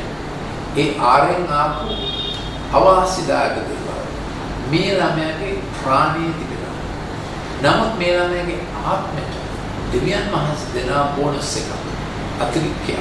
දෙවියන් වහන්සේගෙන් ඔහුගේ ජීවිතයේ ඇති වී තිබෙන සෑම නපුරක් පරම්පරාවෙන් සෑම නපුරක් ජාරගෙන ජීවිතේ ජාගරණය කරන්න දීමනාව දිව්‍ය තැන්පත් දනාංශගේ ෆික්ස් ඩෙපොසිට් එක පළවෙනි ෆික්ස් ඩෙපොසිට් එක ළමයාගේ ආත්මයේ දෙවියන් වහන්සේ දරුවා. ඉතින් ළමයා ස්වර්ගයේ ඉඳලා දෙවියන්ගේ ගෘහේ ඉඳලා මවගේ කුසේ ඉන්න පුංචි බබාට ඇතුළු වෙන්නේ දෙවියන් වහන්සේගේ ස්වරූපයෙන් මවන ලද ආත්මය. ඒ දෙවියන් වහන්සේගේ ස්වරූපයෙන් මවන ලද ආත්මය තුල සෑම යහපත් සහ සම්පූර්ණ කරන්නා වූ දීමනාව තිබෙනවා. අතර මතක තියාගන්න සෑම යහපත් සහ සම්පූර්ණ කරන්නා වූ දීමනාවක් තිබෙනවා. ඒක ආවේ කොහෙන්ද? ආලෝකේ පියාණන් වහන්සේ. දැන් උන්වහන්සේ තුල කිසි වෙනස් වීමක් නැහැ. ඒ කියන්නේ උන්වහන්සේ ಜಾති සලකන්නේ නැහැ, උන්වහන්සේ උගත් නුගත් කුලීන කුලහීන වේද සලකන්නේ නැහැ. දුප්පතාගේ ළමයට රජුගේ ළමයට දෙවියන් වහන්සේ එකලෙස සම්පතක් දෙනවා. ඒ නිසා සමාජය අසාධාරණ නිසා දුප්පත් පවුලට ඉපදුන අය කුලෙන් පිට ඉපදුන අය ඒ මොනවා මිනිස්සු කරා දෙවියන් වහන්සේගේ සිතෙන් සලකා බලලා ඒ ළමයට ජීවිතේ උසස්ම තැනට යන්න පුළුවන් දීමනාවක් ඒ ළමයට දීලා තියෙනවා. ඉතින් අපි දන්නවා අපේ රටේ ඉතාම යටහත් පවුලක ඉපදුන කෙනෙක් ජනාධිපති ධූරය දක්වා ගිය යන්න පුළුවන්කමක් තිබුණා ඒ කාලේ. මොකද දෙවියන් වහන්සේ හැම දරුවටම සාධාරණ ලෙස සලකනවා. තාත්තා අම්මා මොනවා කරා ලෝකේ මොනවා කරා. ඉතින් මේක සාධාරණ දෙවිතුන්ගේ ලෝකය. මිනිස්සු එක අසාධාරණ විදියට පාවිච්චි කරන නිසා අපි දෙවියන් වහන්සේගේ වචනයෙන් සත්‍ය දැනගෙන දෙවියන් වහන්සේගේ දොස් කීම නවතලා අපේ ජීවිතයේ දෙවියන් වහන්සේගේ දීමනාවෙන් දිනු කරගන්නේ කොහොමද කියන එක තමයි මේ පාඩම් මාලාවේ අර්ථය සහ බලන. ඒ නිසා මේ පාඩම් මාලාව අහගන්න මේ වෙලාව අනිත් කියලා දෙන්න. ඔබගේ යාළු මිත්‍රයන්ට මේක දන්වන්න. මේක හොඳ විද්‍යාත්මක පාඩම් මාලාවක්. දෙවියන් වහන්සේගේ ආත්මික අර්ථය විද්‍යාත්මක බුද්ධියට හොඳට ගෝචර වෙනවා. මොකද විද්‍යාව කියන්නේ දෙවියන් වහන්සේ මාවුදේ ස්වභාවය. අවිද්‍යාව කියන්නේ මේක ඉබේම වුණා කියලා මනක් කල්පිත ලෝකයක ජීවත් වෙනවා. මාගේ ප්‍රේමාන්ත සහෝදරයනි නොරැවටෙන්න සෑම යහපත් දීමනාව සෑම සම්පූර්ණ දීමනාව ආපු දෙවියන් වහන්සේ. ඉතින් ගොඩක් අය රැවටිලා තියෙනවා මේක ඉබේ ආව කියලා. මේක ඉබේ ආව නෙමෙයි මේක සැලසුමක් සහිතව ඇවිල්ලා තිබෙනවා. කිසි වෙනස් වීමක් නැහැ. උන්වහන්සේ තරතරම් නොබලනසේ හැමෝටම එකලෙස සලකනසේ වෙනස් ඒ වගේම උන්වහන්සේගේ හිත වෙනස් කරගෙන උන්වහන්සේ ඔබ වැරදි කරා කියලා උන්වහන්සේගේ හිත වෙනස් කරගන්නේ නැහැ. උන්වහන්සේ ඔබගේ අනාගතය ගැන මේක වැදගත් දෙයක්. මේ අහගින් ඔබ අවුරුදු 10ක් විතර 15 20 30 35 40ක් වෙන්න පුළුවන්. ඔබ අවුරුදු 45 ඔබට හිතන්න පුළුවන් මට ගොඩාක් බැරිුණා. මට කිසි අනාගතයක් නැහැ. සමහර අය හිතනවා තිලිනසාර. නමුත් දැන් මහන්සි කියනවා ඔබ මාකුසේදී උන්වහන්සේ ඔබ දැකලා උන්වහන්සේ දුන්න යහපත් සම්පූර්ණ කරන්නා වූ දීමනාව ගැන උන්වහන්සේගේ සිත උන්වහන්සේ වෙනස් කරන්නේ නැත. රෝම 11:23 කියනවා උන්වහන්සේගේ දීමනා උන්වහන්සේ ආපහු ගන්නේ නැත. ඔබ දන්නේ නැතුවට රජගෙදරට ඔබ ගෙන යන්න පුළුවන් දීමනාව ඔබ තුළ තිබෙනවා. ඒක දෙවියන් වහන්සේ හැමෝටම සාධාරණ නිසා. වෙනස් කුමක් ඔබ එය ප්‍රගුණ කරගන්න. ඒ සඳහා දෙවියන් වහන්සේ උපකාරී වෙන්නේ. ඒ සඳහා යේසුස් වහන්සේ හදවතට පිළිගන්නේ. මනුෂ්‍ය කියන්නේ ශරීරය, ප්‍රාණය, ආත්මය. ස්වර්ගයෙන් ආවේ ආත්මය. මෞකුසේ පුංචි පපාට. අපි ආත්මයෙන් අම්මව අඳුනගත්තා. දැන් වෛද්‍ය විද්‍යාවේ උපකරණයක් තියෙනවා කනෙක්ටෝම් කියලා. ඒකෙන් බලා ගන්න පුළුවන් මේ දරුවාගේ මොළේ කොහොමද කනෙක්ට් වෙන්නේ අන්තිම මාසේ. බඩේින්න අන්තිම මාස, ගර්භාෂයේ අන්තිම මාස. අම්මාගේ හැඟීම් දරුවා අඳුර ගන්න හැටි. මේක පුදුම වැඩක්. මේක වෙන්නේ ආත්මයෙන්. මේක වෙන්නේ බුද්ධියෙන් නෙමෙයි. මේක වෙන්නේ ආත්මයෙන්. ඒ නිසා මේ දෙවියන් වහන්සේගේ අදහස වෙනස් කරලා නැහැ. ඔබට ආත්මයට ලැබුණු ඒ දීමනාව මේ දක්වාම ඔබට ක්‍රියාත්මක වෙනවා. උනේ මොකද්ද? ඔබ පුංචි කාලේ පස්සේ ආත්මය මත නැහැ. එන්න ඔබගේ ප්‍රාණය පෞරුෂත්වය අනන්‍යතාවය ඔබ ලෝකෙට මුන් දෙන හැටි ඒ සඳහා ඔබ ගන්න ශක්තිය ධෛර්යය අපිට උපමා හදාගත්තා විතර වැටෙන මිනිහලින් කඩෙන්න ගොඩ එන්න ඕන තමන් අතට තමන් ඉස්සර තමාටම සෙවණැල්ල ඔක්කොම අපිටම හදාගත්ත උපමා ඒ විදිහට ජීවත් වෙන්න ගිහිල්ලා අපේ ආත්මය ඔබ ඒකට යම් දවසක් යනවා ඔබට හැඟෙනවා මේක හරිම අමාරු තැනක්. ඒ අමාරු අවස්ථාවේ ඒක ඉංග්‍රීසියෙන් කියන dark night of the soul. ඒ ප්‍රාණයේ අඳුරුම රාත්‍රියේ ගැලුම් කරුවා ඔබ වෙතාව. ඒ වැටුම් ප්‍රපාතේ ඔබ හිත දුක් ගාලා වැටි. ඔබ වැටිගෙන ගියා. නමුත් අතක් ආවා. ඒක දෙවියන් වහන්සේලා. දරාසිලා තේවිලා ඔබ ඔසවලා. වැටිලා වැදෙන්න දුන්නේ නැහැ. ආයසරකස් දෙවනි සැරේ තුන්වෙනි සැරේ දරාසිගේ හස්තය ඔබ ඔසවලා. දැන් උන්වහන්සේ කියන්නේ ජීවිත කාලයක් මම ඔබ පිටුපස්සේ ආවා. ඔබගේ අමාරුම තැනටත් මම ගියා. ජීවිත කාලයක් ඔබ පිටුපස්සේ ආවා. ඔබගේ අමාරුම තැනටත් ගියා. දැන් ඔබ ඔබගේ ජීවිතේ මට බාර දුන්නා. මා ඔබ තුල තිබූ සියලු දීමනාව මම සම්පූර්ණ කරා. ඒක තමයි කුරුසිය කියන්නේ.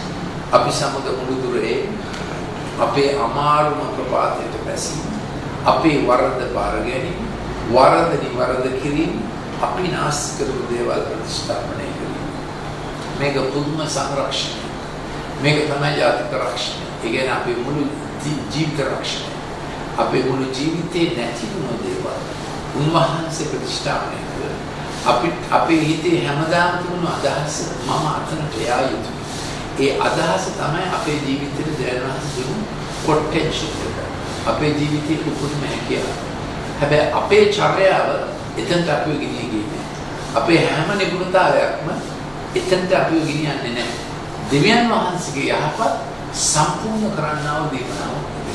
මේක සම්පූර්ණ නැතුවම අපේ හදවත තුළ කැළඹීමක් එනවා. පරතරයක් එනවා. කපොල්ලක් එනවා. ඒ කපොල්ලේ කුණාටු ඇති වෙනවා. සුළුසුලන් ඇති වෙනවා. අනිත් අයට තරහ ඇති වෙනවා. ඒ මොකද අර දෙවියන් වහන්සේට පමණක් අපිව ගෙනියන්න පුළුවන් තැනට අපි තාම ගිහින් නැති නිසා. දැන් ඔබ කලේ යේසුස් වහන්සේට කියන්නේ මගේ හදවතට වැඩම කරන්න. මොකද මේ දීමනාවේ හැටි යහපත් දීමනාව. සම්පූර්ණ කරන්නා වූ දීමනාව. වෙනස් වෙන්නේ නැහැ. කොච්චර කුණාට කරදරාව වෙනස් වෙන්නේ නැහැ. ඔබට කොච්චර වැරදුනත්, ඔබ කොච්චර අසමර්ථ වුණත්, ෆේලියර් අසමර්ථ වීම ඔබගේ ජීවිතේ 70 70 දිලී වෙලා තිබුණා. ඔබගේ ජීවිතේ ඔක්කොම රතු කතර ඔබට මතක තිබුණා. වැරදුණු ගණන් ඔක්කොම මතක තිබුණා. දෙවියන් වහන්සේ පුගෙන අදහස වෙනස් කළා නැහැ. වෙනස් වීමක් නැත. හැරීමක් නැත. ඡායාවක්. ඒ කියන්නේ අඳුරු සෙවණයි. අතීතෙන් ආපු අඳුරු සෙවණයි. අන්ධකාර රාත්‍රියෙන් ආපු අඳුරු සෙවණයි. ඔබගේ අත්බැහැවි පාප නිසා ආපු අඳුරු සෙවණයි. ඔබගේ හෘද සාක්ෂියෙන් චෝදනා නිසා අඳුරු සෙවණයි. ඒ කිසි දෙයක් දෙවියන් වහන්සේ සලකන්නේ නැත. උන්වහන්සේට පුළුවන්. උන්වහන්සේගේ සිතැඟිලි ඔබ ගැන ඔබ මව කුසේ ඉඳද්දී ඒ අදහස ආවේ දෙමව්පියන්ගේ පුද්ගලයාගේ දෙවියන් වහන්සේ. මම බබෙක් ඇති කරගන්න අදහස ආවේ දෙමව්පියන්ගේ. නමුත් ඇතිවෙන කලලයට පුද්ගලයාගේ දෙවියන් වහන්සේ. ඒ ආත්මය පියා අද ඔබ ගැන සලකන වෙනස් වීමක් නැත. හැරීමක් නැත. ඡායාවක් නැත. පියාණන් වහන්සේ කරේ ඉහළින් බැසෙන්නේ. ඒකට විරුද්ධ වෙන්න පුළුවන් ජාතික නැත. ඔබට කරන්න තියෙන්නේ අනේ දේව පියාණනි මට මේක අවශ්‍යයි. ඔබ වහන්සේ මාගෙන අදහස අත්හැරලා නැත. මගේ හදවතට වැඩ කරන්න. යේසුස් වහන්සේ කියන්නේ යහපත් ලෙඩේර ඔබගේ ජීවිතයට උන්වහන්සේ දුන්න දේ ඔබගේ ජීවිතය තුළ ප්‍රගුණ කරන්න. මුලින්ම උන්වහන්සේ මේ මහා නායකයෙක්. ඒක නිසා thumbs down එක තමයි පාපයේ මුලින්ම මරණය. රෝම 6:20 thumbs up එක තමයි දෙවියන් වහන්සේගේ ජීවනාව සදාකාලික ජීවනය ක්‍රිස්තුස් වහන්සේ. high five එක තමයි මාගේ දෙවියන් වහන්සේ ක්‍රිස්තුස් වහන්සේගේ තේජස් සම්පතේ ප්‍රකාරයට ඔබගේ සියලු හිඟකම් සම්පූර්ණ කරනසේක. දැන් වහන්සේ කියනවා මා යහපත් බව රස බලා ගන්න. ඔබ මොනවාද රස බලලා තිබෙන්නේ? ත්‍රිල් එක සඳහන්. දැන් වහන්සේ කියනවා මා යහපත් බව රස බලා ගන්න. ඔබගේ හදවත දුර්ත කරන්න. පූර්ව මතියන අත්හරින්න. මේක විද්‍යාත්මක අත්දැකීම. එකමද මේ පරීක්ෂණය කරන පරීක්ෂණාගාරය ඉස්කෝලේ කෙමිස්ට්‍රි ලැබ් එක නෙමෙයි, වෙනදාගේ ෆිසික්ස් ලැබ් එක නෙමෙයි. මේ පරීක්ෂණය කරන පරීක්ෂණාගාරය ලැබොරටරි එක ඔබගේ හදවත. මේක තව කෙනෙකුටත් ඔබට ලබා දෙන්න පුළුවන් අත්දැකීම. විද්‍යාත්මක ක්‍රමය නම් එක තැනක වෙච්ච පරීක්ෂණය සත්‍ය නම් ඒක තව ලැබොරටරි එක පරීක්ෂණාගාරයක කරාම සත්‍යයි. දැන් ඒ ස්නාසුන්ගේ හදවතට එමින් ඇතිවන සත්‍ය අත්දැකීම. පරමසියල්ල භාවී ගොස් සෑම දෙයක් අලුත් වෙනවා, දිව්‍යමය වෙනවා. ඒ අත්දැකීම තව පරීක්ෂණාගාරයක වෙනවා. ඒ කියන්නේ තව කෙනෙකුගේ ජීවිතයේදී ඒකම වෙනවා. ඔහු යේසුස් ක්‍රිස්තුස් වහන්සේ පිළිගත්තා. ඒක සත්‍යයි. අපි ආචාර. යේසුස් වහන්සේ මගේ හදවතට වැඩ කරා. මගේ ජීවිතේ කැලල්, කතිර, වැරදුණු තැන් මකා.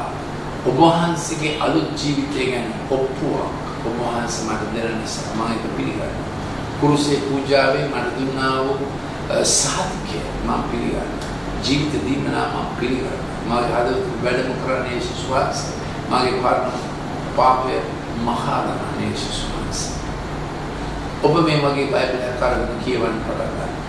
අපේ ඉරිදා රැස්වීමේ උදේ 8:30ට තියෙන්නේ 364 සෙන්ට්‍රල් පාර්ක් බොරල්ලේ. අපේ ළමා ශික්ෂණ තරුණ ශික්ෂණ මධ්‍යස්ථානයේ නොමිලේ කරන්නේ. ඒක තියෙන්නේ සිකුරාදා හවස 6:30ට 364 සෙන්ට්‍රල් පාර්ක් බොරල්ලේ. මෙන්න මේ ටෙලිෆෝන් එකට ටෙලිෆෝන් කෝල් එකක් දීලා අවස්ථාවක් ලබා ගන්න 0.8 151 අපි ඔබට අඳුනා දෙන්න කැමති තරුණ වයසට ඩිජිටල් සංග්‍රහය. ඩිජිටල් ලෝකේ මොනවද තිබෙන්නේ? හොඳ දේවල් මොනවද? හානිකර දේවල් මොනවද? ඒ වගේම මේ ගැන ලියලා තියෙන පොත් ගොඩක් තිබෙනවා භාෂා තුනෙන්ම. මේවා ඔබට ලබා ගන්න පුළුවන් ඔබගේ ප්‍රදේශීය ප්‍රධාන පොත්හලෙන් සහ එම්ඩිගුන්සෙන් විද්‍යාපා ලේඛාව සරසවි හැම පොත්සලකින්. මේවා අපි ලියලා තිබෙන්නේ ළමා සම්පත සුරකින් තරුණ වයස අගයන්. මක්තිසාද ගොඩාක් බලවේග තිබෙනවා. දෙවියන් වහන්සේගේ දීමනාව යහපත් ඔබ යහපතෙන් සම්පූර්ණ කරනවා. තව ගොඩක් බලවේග තිබෙනවා. විනාශය පැලවෙන්නේ බීජයක් වගේ. එක බීජයයි පැලවෙන්නේ. ඔබ මන් දන්නේ ලඟ වෙලා වී ගහක් බලලා තියෙනවද කියලා. ගොයම් ගහේ එක බීජයයි පැලවෙන්නේ. බීජ කීයක් ගොයම් ගහේ නේද අස්වැන්න. ඒ වගේ තමයි විනාශය. පැලකරේ එකයි. අස්වැන්න යනකොට ඒක සීවුනේ. ඒ වගේම තමයි හබකේ. පාප හබකේට ඔබ යන්නේ අර මීයා පුච්ච පොල් සුවඳ බලලා යනවා. යන්නේ කැමැත්තෙන් එන්න බෑ. මෙතන මේක අහන්නේ නැහැ සමහරවිට මී කුල් අටවල ඇති. මීයා අල්ලන්න හබක. මීයා ආවේ හොඳට සුවඳ දැනලා ආවේ. ඔහු ආවේ කැමැත්තෙන්. නමුත් ට්‍රැප් එක සෙට් වුණාට පස්සේ කියන්නේ උගුල ගැස්සුණාට පස්සේ ඔහු හිතාමතා මොන ශක්තියද මැදිලියට දෙන්නේ. ඒ නිසා අපිට ගැලවුම් කරුවෙක් අවශ්‍යයි. යහපත් සම්පූර්ණ දීමනාව දෙවියන් වහන්සේ ඔබ තුළ ප්‍රගුණ කරන්න කැමතියි. ඒ නිසා බලාපොරොත්තු අත්හරින්න එපා. කලකිරෙන්න එපා. ගැලවුම් කරුවෙක් විමුක්තිදායකෙක් කරුණාකරලා අපේ පොතක් ලබා කියව ගන්න. උනන්දුවෙන් ඊළඟ වැඩසටහනට සහභාගී වෙන්න. අසල්වාසී මිත්‍රයන්ට මේ වැඩසටහන ගැන කියලා දෙන්න. දැන් සුබ ආශිර්වාද කරගන්න. අද අපි අලුත් පාඩමක් ඉස්සර බලන්න යනවා. මේකත් මේ කාලේ ලකුණු ගැන අපේ දේවචනේ උගන්වන්නේ කුමක්ද කියලායි මේ සලකා බලන්නේ. අද අපි බලන පොත බයිබලයේ අවසාන පොත. අපි දන්නවා බයිබලයේ පොත් 66ක් දී තිබෙනවා. එයින් පළවෙනි 39ට කියන්නේ පරණ ගිවිසුම කියලා. ඊළඟ 27ට කියන්නේ අලුත් ගිවිසුම කියලා. දේවචනේ මෙන්න මෙහෙම කියනවා දෙවෙනි තිමෝති 3 වෙනි පදයේ 16 වෙනි 3 වෙනි පරිච්ඡේදයේ 16 වෙනි පදයේ සියලු ශුද්ධ ලෙවිල්ල දේවානුභාවයෙන් නිදන රද්දේ අපගේ ශික්ෂණය සහ හික්මීම සඳහාය දේවභක්තික මනුෂ්‍යයා දැන් වහන්සේගේ වැඩවලින් සම්පූර්ණ වෙනස්. මේ දේවානුභාවය කියන්නේ දෙවියන් වහන්සේ හුස්ම හෙලා ඒ දේවචනය දුන් බවයි. අපි හුස්ම හෙලනකොට අපේ ස්වරාලය හරහා අපේ වචන ප්‍රකාශ වෙනවා. දැන් දෙවියන් වහන්සේට අපිට වගේ ස්වරාලයක් නැහැ. උන්වහන්සේ ආත්මය. නමුත් දෙවියන් වහන්සේට පුළුවන් අපිට දන්වන්න අපි සමග සම්බන්ධකම් පවත්වන්න. මොකද උන්වහන්සේගේ ආත්මයේ ස්වરૂපයෙන් මනුෂ්‍යව මවපු නිසා. මනුෂ්‍ය සහ තිරිසන අතර ඇති වෙනස මේකයි.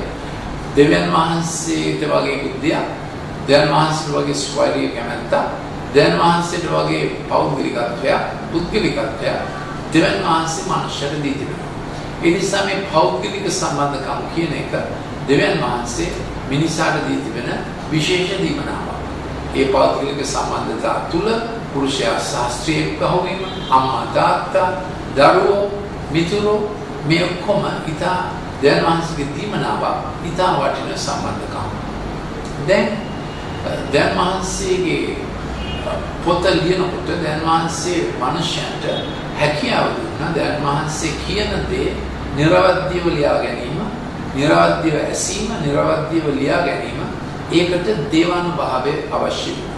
දේවානුභාවය කියන්නේ දෙවියන් වහන්සේගේම බලයෙන් අසංගීන මනුෂ්‍යයාට අසන දේ තේරුම් ගන්න, ලියන මනුෂ්‍යයට වරදින් තොරව ඒක ලියන්නට දැනනාසි උපකාර කරා. දැන් කෑමක් කෑවම ඒ කෑම හොඳද නරකද කියලා බලන්නේ අපි කෑම රෙසිපි එක බලලා නෙවෙයි කෑම කාලා. ඒ වගේ තමයි ධර්මාංශිකේ වචනේ රස බලන්න අපි ධර්මාංශිකේ වචනේ අත්දකින්න ඕන අත්දකින්න පුළුවන්. මේ දේවානුභාවයෙන් ලිඛිත ලියවිල්ල අද දවස දක්වාම සංරක්ෂණය වී තිබෙන්නේ දේවානුභාවයෙන්. ඒ කියන්නේ පරම්පරාවට මේ බයිබලයේ කොටස් මුලින් මැටි පුවරුවල ලියලා ඊළඟට පැපයිරස් වල ලියලා ඒ පැපයිරස් ඇතුලේ මිශ්‍රයේ තියෙන තුන වර්ගයක් කරගෙන ඊළඟට පදම් කළ හම්බල ලියනවා පාච්මන්ට් කියලා. එහෙම තමයි ධර්මවාසික වචනය මුද්‍රණ යන්ත්‍රයේ නැතේ සංරක්ෂණය වුණේ. දැන් ඒ පුරාණේ ලියපු අත්පිටපත් ගොඩාක් තිබෙනවා. පළවෙනි අත්පිටපත නෑ. ඒ අත්පිටපතෙන් නිර්වද්‍ය ලෙස ට්‍රාන්ස්ක්‍රිප්ට් කරපු ආපහු ලියපු පිටපත් තමයි අපිට තියෙන්නේ. දැන් ඊශ්‍රායලයේ හිටිය විශේෂයෙන් උගත් පරම්පරාවක් ලියන්න කියලා. ඒගොල්ලෝ පොඩි කාලේ ඉඳලාම ඉගෙන ගත්තේ ධර්මාංශිකේ වචනය පිටපත් කරන්න පාච්මන්ට් එකකින් පාච්මන්ට් එකට. ඒ කියන්නේ මේ ඉතා සිම්ලස් කපල හම් වලින් හදාගත්ත රෝල්. ඒවා දැන් තාමත් තිබෙනවා කෞතුකාගාරවල. ඒ රෝල් දෙපැත්තම බැටන් එකක් නැත්නම් ලී කැලක් තිබෙනවා. ඒ රෝල් දෙක මෙහෙම අකුලලා තමයි පොත අකුලන්නේ. හෙබ්‍රෙව් භාෂාව අපි කියවන්නේ දකුණේ ඉඳලා වමට. අපි දන්නා සිංහල භාෂාව අපි කියවන්නේ වමේ ඉඳලා දකුණට. හෙබ්‍රෙව් භාෂාව කියන්නේ කියවන්නේ දකුණේ ඉඳලා වමට. එතකොට මෙහෙම ස්ක්‍රෝල් එක අරනකොට මෙහෙම ස්ක්‍රෝල් එක වහන. දැන් අපි දන්නවා යේසුස් වහන්සේට එවැනි ස්ක්‍රෝල් එකක් නැත්නම් පිටපතක් තමයි නාසරත් සිනෝගේ මාස පළවෙනි සැරේට දේශනා කරන විට ලෝකතුමාගේ සුභාරංචි 4 පරිච්ඡේදයේ කියවෙනවා යෙසායා පොතෙන් එවැනි ස්ක්‍රෝල් එකක් නැත්නම් පිටපතක් හම් පිටපතක් එහෙම අකුලලා තිබෙන එක අරගෙන උන්වහන්සේ දිගහැරලා කියුවා ස්වාමීන් වහන්සේගේ ආත්මය මාමතේ කියලා. ඒ විදිහට තමයි දැන් මහන්සියගේ බයිබලයේ හැම පොතක්ම අපිට ලැබෙන්නේ. බිබ්ලස් කියන වචනේ අර්ථය පොත. මේක දැන් මහන්සිය මනුෂ්‍ය සම්මතියේ අවවාදය අනුශාසනය ජීවිතය සඳහා දුන්න පොත. සිද්ධාන්තයේ විතරක් නෙමෙයි ප්‍රායෝගික ජීවත් වෙන්න දුන්න දෙවියන් වහන්සේගේ අනුශාසනා පොත. මේ පොත පරම්පරාවට අපි අතට එනතේ සංරක්ෂණය කරේ දැන් වහන්සේගේ විශේෂ ආරක්ෂාවකින් දැන් වහන්සේගේ බැලමකින්. මේ පොතේ තියෙන ඒවා මුලදී යේසුස් වහන්සේ කියපුවාද කියලා අපි දැනගන්නේ කොහොමද? අපිට පුළුවන් මුලින් ලියපු ඔය පිටපත් තිබෙනවා ඇලෙක්සැන්ඩ්‍රියාවේ තිබෙනවා ඉස්සරහ සිරියාවේ තිබුණා එක එක කෞතුකාගාරවල තිබෙනවා. ඒ පරණ පිටපත් එකිනෙකා සංසන්දනය කිරීමෙන් ඒවා තැන් වල තිබුණ ඒවා එකව බලනකොට අපිට පේනවා ක්‍රිස්තු පූර්ව 200 පිටපත ක්‍රිස්තු වර්ෂ 700 පිටපතක් අතර වෙනසක් නැහැ. ඒ කියන්නේ එපමණ කාලයක් තිස්සේ මේ පිටපත් ප්‍රවේශමෙන් සංරක්ෂණය වෙලා තිබෙනවා. අද දවසේ නම් අපිට මුද්‍රිත බයිබලයක් තිබෙනවා. ඒ බයිබලයේ පළවෙනි පොත තමයි උප්පත්ති පොත. සියල්ලේ උපත, මනුෂ්‍යගේ උපත, ලෝකයේ උපත, සමාජයේ උපත, මරණය මුලින් ඇතුලේ කොහොමද? පාපය මුලින් ඇතුලේ කොහොමද? අන්තිම පොත තමයි මේ එලිදරව් පොත කියලා කියන්නේ. ඒකට එලිදරව් පොත කියලා කියන්නේ මොකද? යේසුස් වහන්සේ ක්‍රිස්තු වර්ෂ 96 දී පළමු සභාවේ මුල් පියවරු කොම මැරිලා ඉතුරු වෙලා හිටපේ යෝහාන් කියන අපොස්තලවරයා විතරයි. මොකද එච්චර කාලෙ ඉතුරුනේ යේසුස් වහන්සේගේ ගෝලයන් අතරේ බාලමෙක් කෙනා යෝහාන්. ඒ නිසා වැඩිම කාලයක් ජීවත් වූ අපොස්තලවරයා යෝහාන්. එතුමා මරණ ඉස්සෙල්ලා යේසුස් වහන්සේ දේවානුභාවයෙන් එතුමාට වෙන්න යන්න තියෙන දේ ගැන. ඒ කියන්නේ එතේ ඉන් එහාට වෙන්න තිබෙන දේවල් ගැන අනාගත වාක්‍යයක් තිබුණා. අනාගත වාක්‍යයක් කියන්නේ මොකද්ද? මතු පැමිණෙන්න තිබෙන දේවල්. ඉතින් එලිදරව් පොතේ පළවෙනි පරිච්ඡේදයේ කියනවා ඉක්මනින් වෙන්න ඕන දේවල් එනම් දෙවියන් වහන්සේ තමන්ගේ දාසයන්ට දක්වන පිණිස යේසුස් ක්‍රිස්තුස් වහන්සේට දුන්නා වූ යේසුස් ක්‍රිස්තුස් වහන්සේගේ එළිදරව් කිරීම. ඒ නිසා මේ පොත විශේෂයෙන් දීලා තිබෙන්නේ යේසුස් වහන්සේගේ දාසයන්ට. යේසුස් වහන්සේට සේවය කරන අයට. ඒ නිසා මේ පොතේ තියෙන දේවල් සාමාන්‍යයෙන් තේරෙන්නේ නැති දේවල්. ඒ වුණාට අනිත් ඕනෑම බයිබලයේ පොතක් වගේ මේක කියවුවම තේරෙන කොටස් 60%ක් 70ක් තියෙන්න පුළුවන්. දෙවියන් වහන්සේ එක්ක උනන්දුවෙන් දේ වචනය හදාරන දෙවියන් වහන්සේගේ දාසයන්ට තේරෙන කොටස් 30ක් විතර තියෙන්න පුළුවන්. ඒක ප්‍රශ්නයක් නෙමෙයි. යේසුස් වහන්සේ කිව්වා මම උපමා වලින් කතා කරනවා සමහර අයට, මම උපමා තෝරලා දෙනවා සමහර අයට. ඒක තමයි එළිදරව් කියන්නේ. සමහර ඒවා ඕන කෙනෙකුට තේරුම් ගන්න පුළුවන්. සමහර ඒවා සුද්ධාත්ම වහන්සේගේ උපකාරයෙන් පමණයි තේරුම් ගන්න පුළුවන්. ඉතින් මේක ඉක්මනින් වෙන්න ඕන දේවල් කියන්නේ මේ පොතේ තියෙන දේවල් පටන් ගත්ත කාලය ඇරමුණාම ඒ දේවල් ටක් ගාලා අවසානයේ දක්වා සිද්ධ වෙගෙන යනවා. දැන් බයිබලයේ ලෝක මතය නැත්නම් වර්ල්ඩ් විව් එක මේ දෘෂ්ටිපතය දෙවියන් වහන්සේ පටන් ගත්තේ සමාප්ත කරන්නේ දෙවියන් වහන්සේ. මේ අවසාන ලෝක මහ යුද්ධයට කියන්නේ ආමගඩන් කියලා. ඒකට හේතුව මෙජිඩෝ කියන මිත්‍යාවතේ තමයි මේ මහා හමුදා ගණනක් මුණ ගැහෙන්නේ. දැන් එලිතරව පොතේ ඒ විස්තරය කියලා තියෙනවා. එලිතරව 16 වෙනි පරිච්ඡේදයේ මෙජිඩෝ කියන ඊශ්වරයේ උතුරෙන් තිබෙනා වූ මිත්‍යාවතක ලෝක බලධාරීන් 4 දෙනෙක් එක්වනවා. ඒ පාඩම ගැන තමයි මේ පාඩම මාලාවේ අපි දැන් ටිකක් බලන්න යන්නේ. මොකද මේ ලෝකේ මෙපමණ ආందోලනයක් වෙන්නේ ඇයි? මෙපමණ ජාතීන් ඇවිස්සීමකින් ජීවත් වෙන්නේ ඇයි? මොකද මේ සමහර දේශයන් තව දේශයන්ට විරුද්ධව අපිට පේනවා යම් සන්දාන ඇති වෙගෙන යනවා. මේවල අවසානයේ කුමක්ද? මේ ඔක්කොම දෙවියන් වහන්සේගේ වචනය අපිට විස්තර කරනවා. අද අපි බලන්න යනවා එළිදරව් පොතේ එක ටික කියලා තියෙන්නේ කොහොමද කියලා.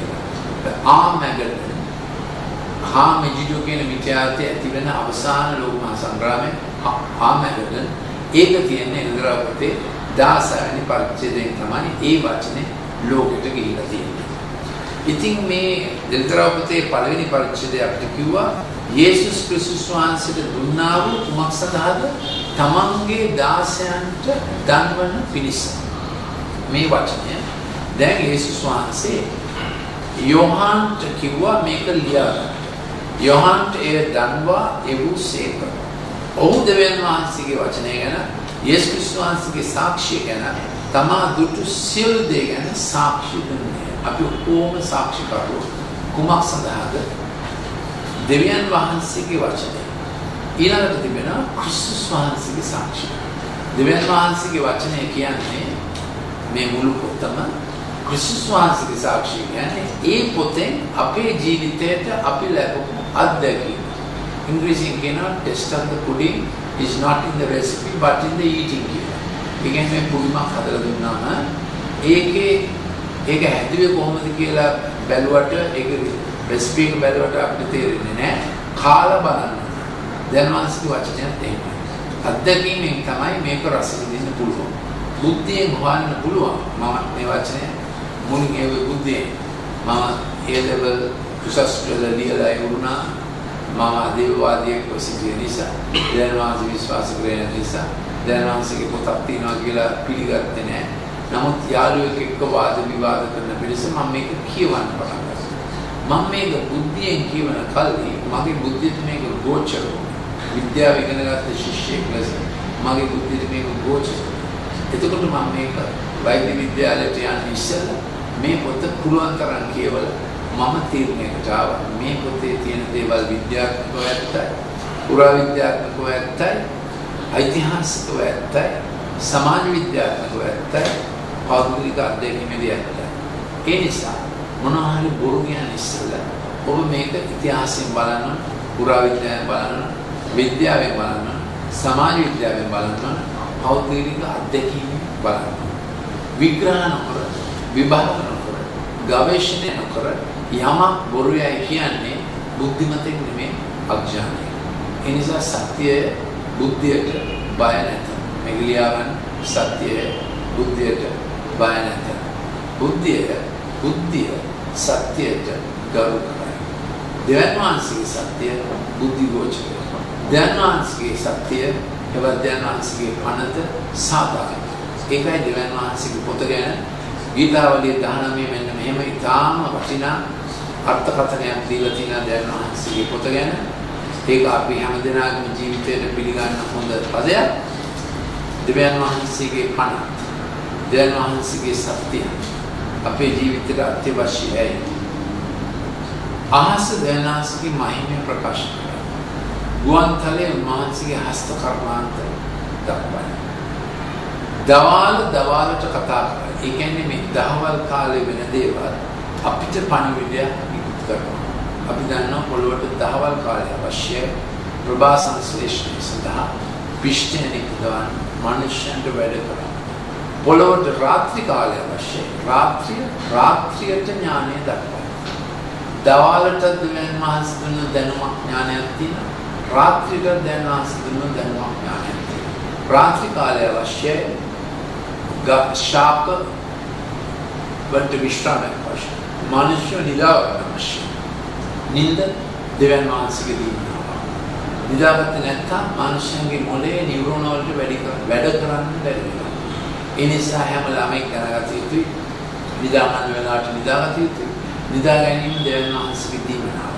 නිදා ගැනීමේ කොටස් දෙකක් තිබෙනවා. non rapid eye movement, rapid eye movement. ඒ කියන්නේ සිහින පෙනෙන වෙලාව, සිහින නොපෙනෙන වෙලාව. ඔය දෙක අතර චක්‍ර තුනක් කරකවෙන්න අවශ්‍යයි. ඒක මොළයට දැන් වහන්සේ දුන්න software program එකක්. මොළේ නියුරෝන යථා තත්ත්වයටපත් වෙන්න පැය ගාණක් වැඩ කරලා ඊළඟ දවසේ අපි උදේ පිවිදෙනවා. හොඳ නිින්දකට පස්සේ පිවිදුනාම අපිට හොඳ පැහැදීමක් පහන් සිතක් ඇති වෙනවා. ඒ මොකද අපේ මොළේ tracks දෙවියන් වහන්සේ දුන්න software program එක නැමැති නිින්දේ යථා තත්ත්වයටපත් වෙනවා. ඒ නිසා අපි තරුණ ළමයින්ට අවවාද කරනවා ඩිජිටල් ගේම්ස් කර රැති සිහිදි මරන්න එපා. මේ ගැන කරුණාකර අපේ මේ විදේශ ඩිජිටල් සංග්‍රහ අරගෙන බලන්න. අපිට ටෙලිෆෝන් කෝල් එකක් දීලා මේ ගැන අහගන්න. නිදා ගැනීම ඔබගේ පාඩමට ඉතා වැදගත්. අපි හොඳ නිින්දක් ලැබනකොට පැය 24කට සැරයක් ඒ නිින්ද තුලදී අපේ මතකය ප්‍රකෘති වෙනවා. අපේ මොළේ මූලික චින්තන රටාව සවිමත් වෙනවා. නැත්නම් අපි කවුද කියලා අපි දන්නේ නැති වෙනවා. ඊළඟ දවසේ කරන්න ගියාම පෙර දින මොකුත් මතක නැහැ. නිින්ද අවධානයට අත්‍යවශ්‍යයි. මතකයට අවශ්‍යයි. අත්‍යවශ්‍යයි. පාඩමට අත්‍යවශ්‍යයි. චරිත වර්ධනයට අත්‍යවශ්‍යයි. අධ්‍යාත්මයේ සත්‍යතාවයට අත්‍යවශ්‍යයි. නිින්ද දෙවියන් වහන්සේ දුන්නු කායික විද්‍යාත්මක ජෛව විද්‍යාත්මක දීමනාව. ඒ නිසා දේවචනය කියන දවාලට කතා කරන්නේ රාත්‍රියට ඥානය දක්වයි. දෙකම අපිට අවශ්‍යයි. රාත්‍රී කාලේ නිදා ගන්න. ඒ වායේ ශබ්දය නොඇසේ. ඒ කියන්නේ මේ කතා කරනවා කියන්නේ විනය කතා කරනවා නෙමෙයි. ප්‍රඥාව කතා කරන්නේ. ඒවායේ මායිම පොළොව මුළුල්ලේ ඒවායේ වචන ලෝකේ කෙලවර දක්වා පැතිරී ගියේ. ඒ නිසා රෝම 1:18 රෝම පොතේ පළවෙනි පරිච්ඡේදය 18 පදේ දෙවියන් වහන්සේ නැතයි කියන අඥාන කතන්දරයක් කියන්නේ. මක්නිසාද දෙවියන් වහන්සේගේ පැවැත්ම පිළිබඳ දෙවියන් වහන්සේ සාක්ෂි දෙනවා. සියල්ලම නිරුත්තරය. ඒ සාක්ෂිය ඇත්ත මනුෂ්‍යයට දැනෙනවා, පෙනෙනවා, හෘද සාක්ෂි දැනෙනවා. දෙවියන් වහන්සේ ජීවමාන දෙවියන් වහන්සේ තමන් ජීවමාන බව පෙන්වන ක්‍රම බොහෝ තිබෙනවා. අපිට තියෙන උන්වහන්සේව පිළිගැනීම. තවදුරටත් මේක අපිට කියලා තියෙනවා ස්වාමීන් වහන්සේගේ ව්‍යවස්ථාව සම්පූර්ණයි. ව්‍යවස්ථාව කියන්නේ මනුෂ්‍යයන් දෙන්නා වූ සමත සහ සීමා. ආත්මය ප්‍රාණවත් කරන්නේ අපි දෙවියන් වහන්සේගෙන් ලැබෙන ප්‍රාණය ජීවනය අපේ ආත්මයට ලැබුවම අපේ ආත්මයට වෙන්නා වූ කැඩිච්ච බිඳිච්ච තුවාල දවසක් තුළ එහෙමම සුව විය. දෙවියන් වහන්සේගේ ජීවනය තමයි අපේ ආත්මෙ තිබෙන්නේ. අපේ පවුල බලා ගැනීම, දරුවන් ඇති දැඩි කිරීම, ජීවනෝපාය උපයා ගැනීමට, මිතුරන්ට යහපත කිරීමට, සතුරන්ට සමාව දීමට මේ ඔක්කොටම දෙවියන් වහන්සේගේ දැනවාසේ අපේ ආත්මය ප්‍රාණවත් කරනවා. ස්වාමීන් වහන්සේගේ සාක්ෂි සත්‍යය නුවණ නැත්තම් ඥානවත් කරන්නේ. මේ දේව වචනේ තිබෙනවා දෙවියන් වහන්සේගේ සත්‍යය. අපේ ජීවිතයේ හැම කාරණාවකටම විද්‍යාවේ හැම කාරණාවකට අවශ්‍ය නුවණ දැන් වහන්සේගේ වචනේ දීතියි. මේ නිසා 19 වෙනි ශතවර්ෂයේ පුරාණ විද්‍යාවේ පුරෝගාමී විද්‍යාඥයන් ලුයි පාස්චර්, माइकल फैराडे, बॉयलගේ නීතිය ඇති කරපු රොබර්ට් බොයිල්, කෙල්වින් උෂ්ණත්ව මාපකය හදපු ලෝඩ් කෙල්වින්, පෙනිසිලින් සොයාගත්ත සර් ඇලෙක්සැන්ඩර් ෆ්ලෙමිං, මේ වගේ බොහෝ විද්‍යාඥයන්, සර් ආයිසැක් නිව්ටන්, ගොඩක් විද්‍යාඥයන් දෙවියන් වහන්සේ විශ්වාස කරන නිසා, දෙවියන් වහන්සේගේ වචනේ විශ්වාස කරන නිසා දෙවියන් වහන්සේ ලෝකමවා ඒ ලෝකයට මනුෂ්‍ය දැනගත හැකි පණ ව්‍යවස්ථා අණ දුන්නා කියලා විශ්වාස කරන නිසා විධිමත් ලෝකයක විධිමත් නැවිල්ලක විදිය නීතිය සොයාගැනීමට තමයි ඕම් විද්‍යාව කරන්නේ. ඒ නිසා මේ විද්‍යාවට දැන් වහන්සේ අයිති නැහැ කියන එක මේ වර්තමාන කාලයේ ඇති වුණු විද්‍යාව. විද්‍යාවේ සියලුම පුරෝගාමීන් දෙවියන් වහන්සේ අවශ්‍යයි. දෙවියන් වහන්සේ දුන් දැනුම අපි ගවේෂණය කරමු කියලා තමයි විද්‍යාව පාගන්නේ. කොපර්නිකස්, කෙප්ලර් වැනි තාරකා විද්‍යාඥයන් ඊළඟට උද්භිද විද්‍යාවේ වර්ගීකරණය දුන්නා වූ ලිනස් මේ ඔක්කොම දෙවියන් වහන්සේ විශ්වාස කරගෙන තමයි මේ දේවල් කරන්නේ. ඉතින්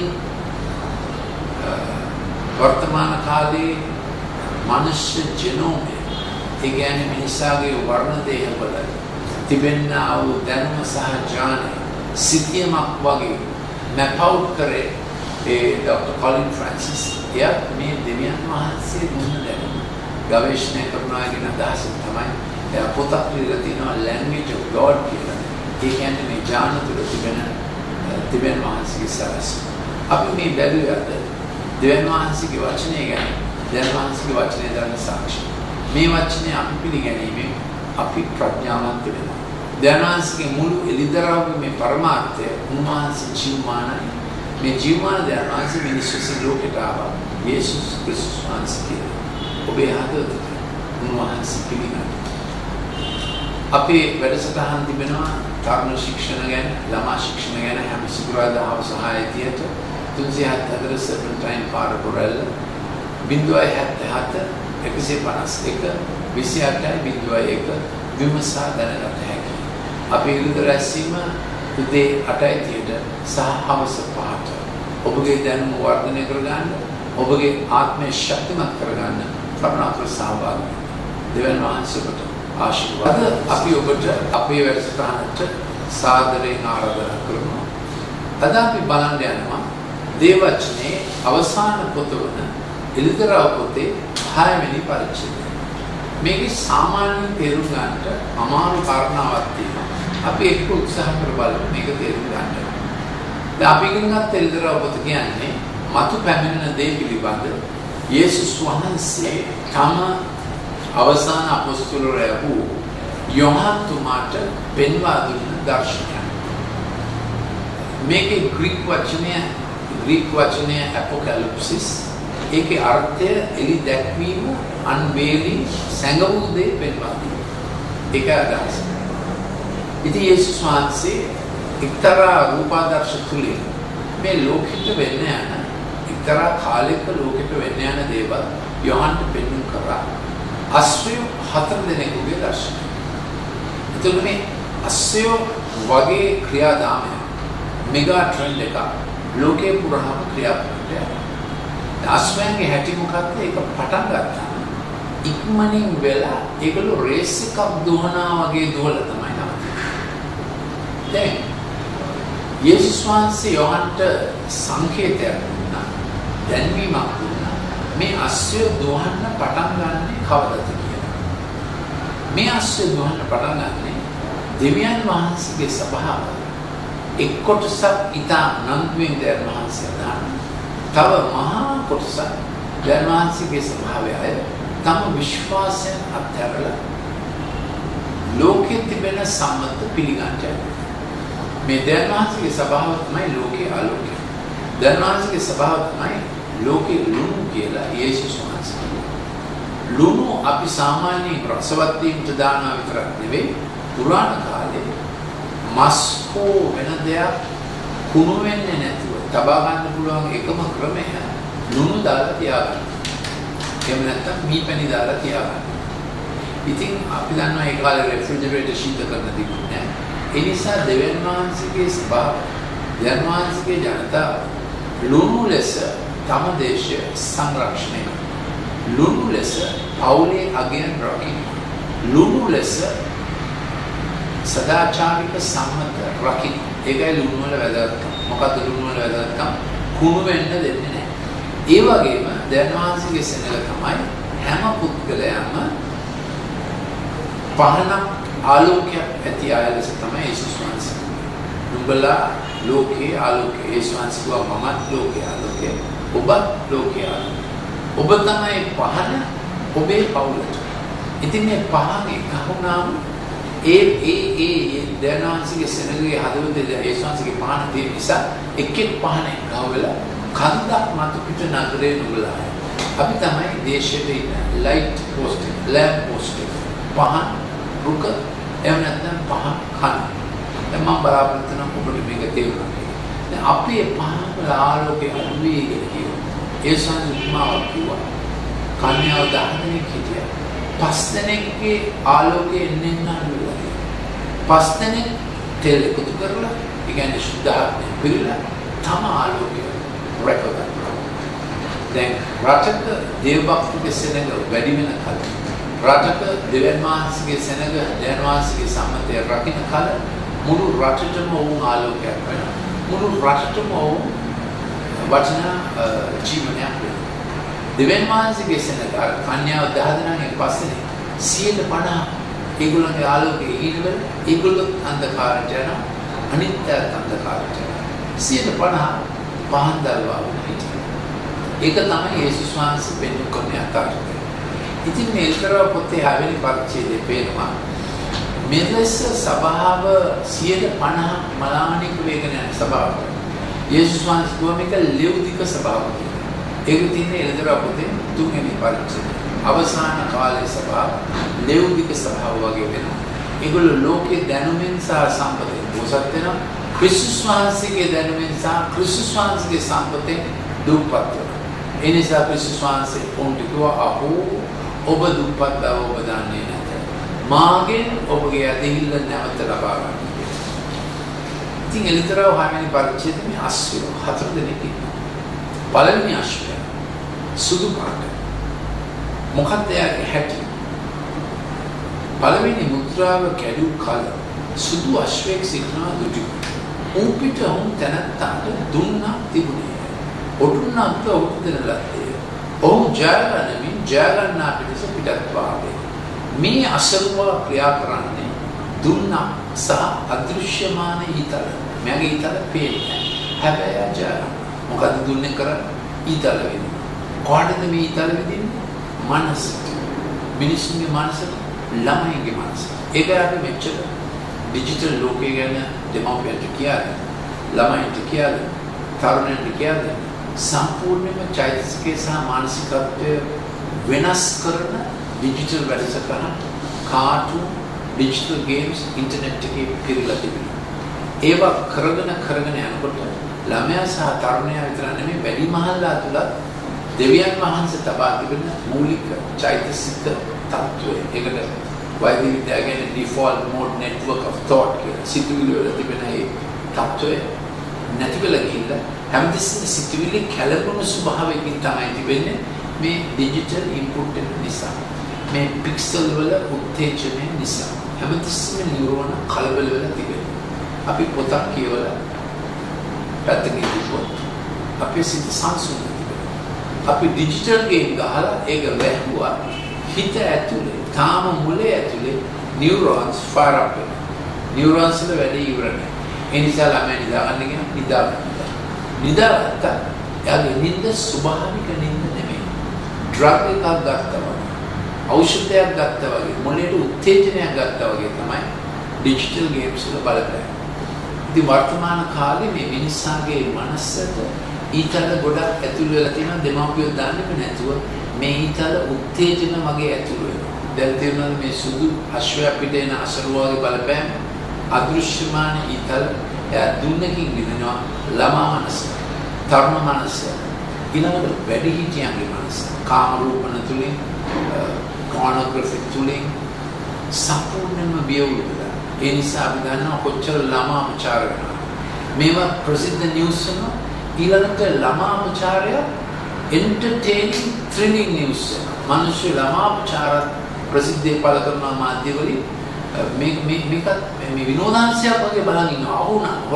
අහුනේ නෑ. එයා නෙමෙයි, මෙයා තමයි. DNA එකෙන් මොනවද කරේ? ඒකත් දැන් විනෝදාංශය. මේක කනගාටුදායක දෙයක්. මේවා තමයි සිත්වල ඇති වෙලා තිබෙන පෙරලිය. අයුතු දේ, දුෂ්ට දේ, නපුරු දේ විනෝදාංශයක් වෙනකොට ඇත්තම දැන් වෙලා තියෙන entertainment has become the opium of the masses. මේ විනෝදාස්වාදය, රසාස්වාදය මහ ජනතාවගේ opium අභිංගල. කාල් මාක්ස් කිව්වා ආගම තමයි මනුෂ්‍යගේ අභිංග. අභිංග කියන්නේ opium ගත්තම සිහින ඉන්නවා හරියට නෑ. මොකද ඉරාමල ගන්න බැරි වෙනවා. ඒ වගේ මේ ඩිජිටල් රසාස්වාදය, විනෝදාස්වාදය ළමයින්ට, තරුණයන්ට විතරක් නෙමෙයි වැඩිමහල් පරම්පරාවට ඇත්ත හරියට හිතන්න බැරුව වැදගත් දේ, වටිනා දේ, බැරෑරුම් දේ එලෙස වටහා ගන්න බැරි වෙන උත්තේජනයක් වල අභිග්ගල ඕපියම්. ඒක තමයි මේ අසරුවාගේ, සුදු අසරුවාගේ බලපෑම. ඊතර පේන්නේ නැහැ. නමුත් එයා දුන්නකින් විඳිනවා. මේ හැම ප්‍රෝග්‍රෑම් එකක් තුළම ළමයින්ගේ සිත ආකර්ෂණය කරන, ළමයින්ගේ හිත දෙමාපියන්ගෙන් වෙන් කරන ඊතල තිබෙනවා. ළමයි ප්‍රචණ්ඩ වෙනවා. ළමයි පුලිස්ලා වෙනවා. ළමයි කල්ලි ගහනවා. අනිත් අය හිරිහැර කරනවා. ඉස්කෝලේ පාඩම තුල ඉඳගෙන ඉන්න බැරුව වෙනවා. මේක දෙමාපිය වටහා ගන්න. මේ නිසා තමයි අපි මෙච්චර ඩිජිටල් වැඩසටහන් කරන්නේ.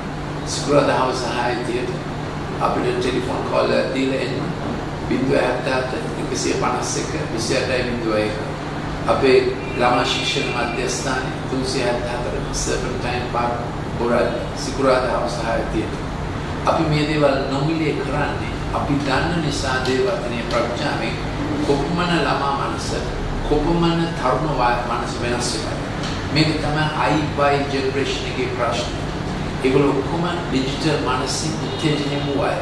උන්ගේ අවධාන කාලය හරි කෙටි. උන්ගේ මතකය හරි කෙටි. බොහෝ දේවල් පටන් ගන්නවා ඉවර කරන්න බැහැ. මේක වැඩ ලෝකේ ලොකු ප්‍රශ්නයක් වෙලා. නමුත් මේක විසඳුම් තියෙනවා. දෙවියන් වහන්සේගෙන් සෝවීමක් තිබෙනවා. මේක ක්‍රමානුකූලව සෝ කරන්න පුළුවන් අනුවේගීය ශික්ෂණ ක්‍රම තුලින්.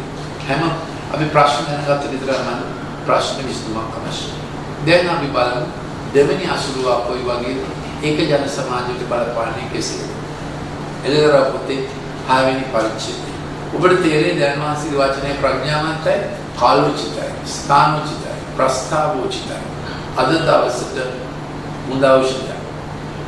මේ තුන්වෙනි පදේ එළදර 6 වෙනි පරිච්ඡේදයේ තුන්වෙනි පදේ දෙවනි මුද්‍රාව කැඩු කල දෙවන ජීවමාන සත්‍යය කතා කොට අශ්වේ එනම් රතු අශ්වේ පිටත් ආවේ ඌ පිට වුන් තැනට මනුෂ්‍යයන් මරණ පිණිස පොළවෙන් සමාදානය දුරු කරන පිණිස බලය දෙන ලද්දේ මහත් වූ කඩුවක් දෙන ලද්දේ. එතකොට මේ රතු පාට අශ්වය ලේ වගුර ජාතින් ජාතින් අතර යුද්ධ ඇති කරනවා. ඒ විතරක් නෙවෙයි ලේ වගුරන දර්ශනයන් එන්න පටන් ගන්නවා. මාක්ස්වාද, කොමියුනිස්ට් ධර්මය, පළවෙනි ලෝක මහා සංග්‍රාමය, දෙවෙනි ලෝක මහා සංග්‍රාමය, ඊළඟ ලෝක මහා සංග්‍රාමය.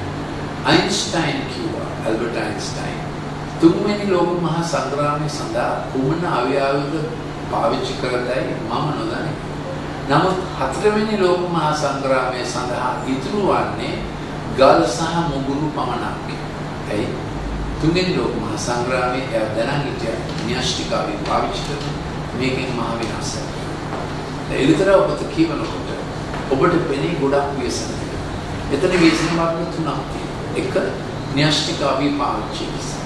දෙක ලෝකේ පරිසරයේ ඇති වෙන විනාශය. තුන දෙවන් මහසිකේ විනාශය. ඒ නිසා එලිතර ඔබට ප්‍රේසකින් කියවන්නේ දෙවන් මහසිකේ බලවීමට. මේ දෙවනි අසුරුව රතු අශ්වයෙක් පිට ගමන් කරමින් ලෝකේ පුරා ලේවැගිලි ජාතියක් ජාතියක විරුද්ධව ආගමක් ආගමකට විරුද්ධව යනාදි වශයෙන් තුන්වෙනි අසරුවා කළු අශ්වයෙක් පිට ඌ පිටවුන් තැනැත්තාගේ අතේ තරාදියක් තිබුණේ ජීවමාන සත්වයන් සතර දෙනා මැදේ ධාන්‍ය නැලියක් මස්සේ යව නැලි තුනක් මස්සේ තෙල් වලට මුද්‍රිත පානයට අනුතුරු නොකරන්නේ මේ කළු අශ්වයා වාණිජයට සම්බන්ධ කෙනෙක් ආර්ථිකයට සම්බන්ධ කෙනෙක් ඒ මොනවද ඒ දහණය ගැන කිව්වේ මාසික දවසක ආදායම ඩිනාරියස් එක දවසක ආදායමෙන් ගන්න පුළුවන් යන්තම් ධාන්‍ය ටිකක් පමණයි ඒකයි ඒකේ අර්ථය ඒ කියන්නේ ධාන්‍ය එපමණ ගණන් කරනවා අපි දන්නා 2008 දී ලෝකයේ හැමතැනම ධාන්‍ය ඉංගයක් ඇති වුණා එන්න ධාන්‍ය ගණන් යනවා වැඩි මම මේක විස්තර කරලා තියෙනවා මොකද මිනිස්සු දැන් වවන්න කැමති ගොවියෝ කෘෂි ආර්ථික භාණ්ඩ ඒගොල්ලෝ ඉතන මේ ගොවිතැනේ සප්ලයර් වතුරට අහු වෙනවා ජලයට සාගත එනවා ජල ගැලීම් වෙනවා ඒ නිසා එන්න දුප්පතාගේ ආහාරය හිඟ වෙනවා වයින් සහ තෙල් කියන්නේ ධනවතාගේ සෞභාග්‍ය වැඩි වෙනවා ලෝකේ ආර්ථිකය දැන් හැදීලා තියෙන්නේ ඒ විදිහට ඒක තමයි මේ කළු අශ්වය මමන්ගේ ක්‍රියාකාරීත්වය මිනිස්සු එදිනෙදා අවශ්‍යතා සඳහා ශරීරය සඳහා ජීවත් වෙනවා මුළු විකුණන්න පුළුවන් හැම එකම විකුණනවා චරිතය විකුණනවා ශරීරය විකුණනවා ළමයි විකුණනවා පීඩෝෆයිල්ස් හැදෙනවා විකුණන්න පුළුවන් හැම දෙයක්ම වෙනද බාහිරයක් කරලා සදාචාරය අන්තිමට දුරියි අවසාන ආශ්‍රය තමයි සුදුමැලි ආශ්‍රය එයාගේ වැඩේ මොකක්ද එයා සුදුමැලි පාටයි එයාගේ අසුරුවාගේ නම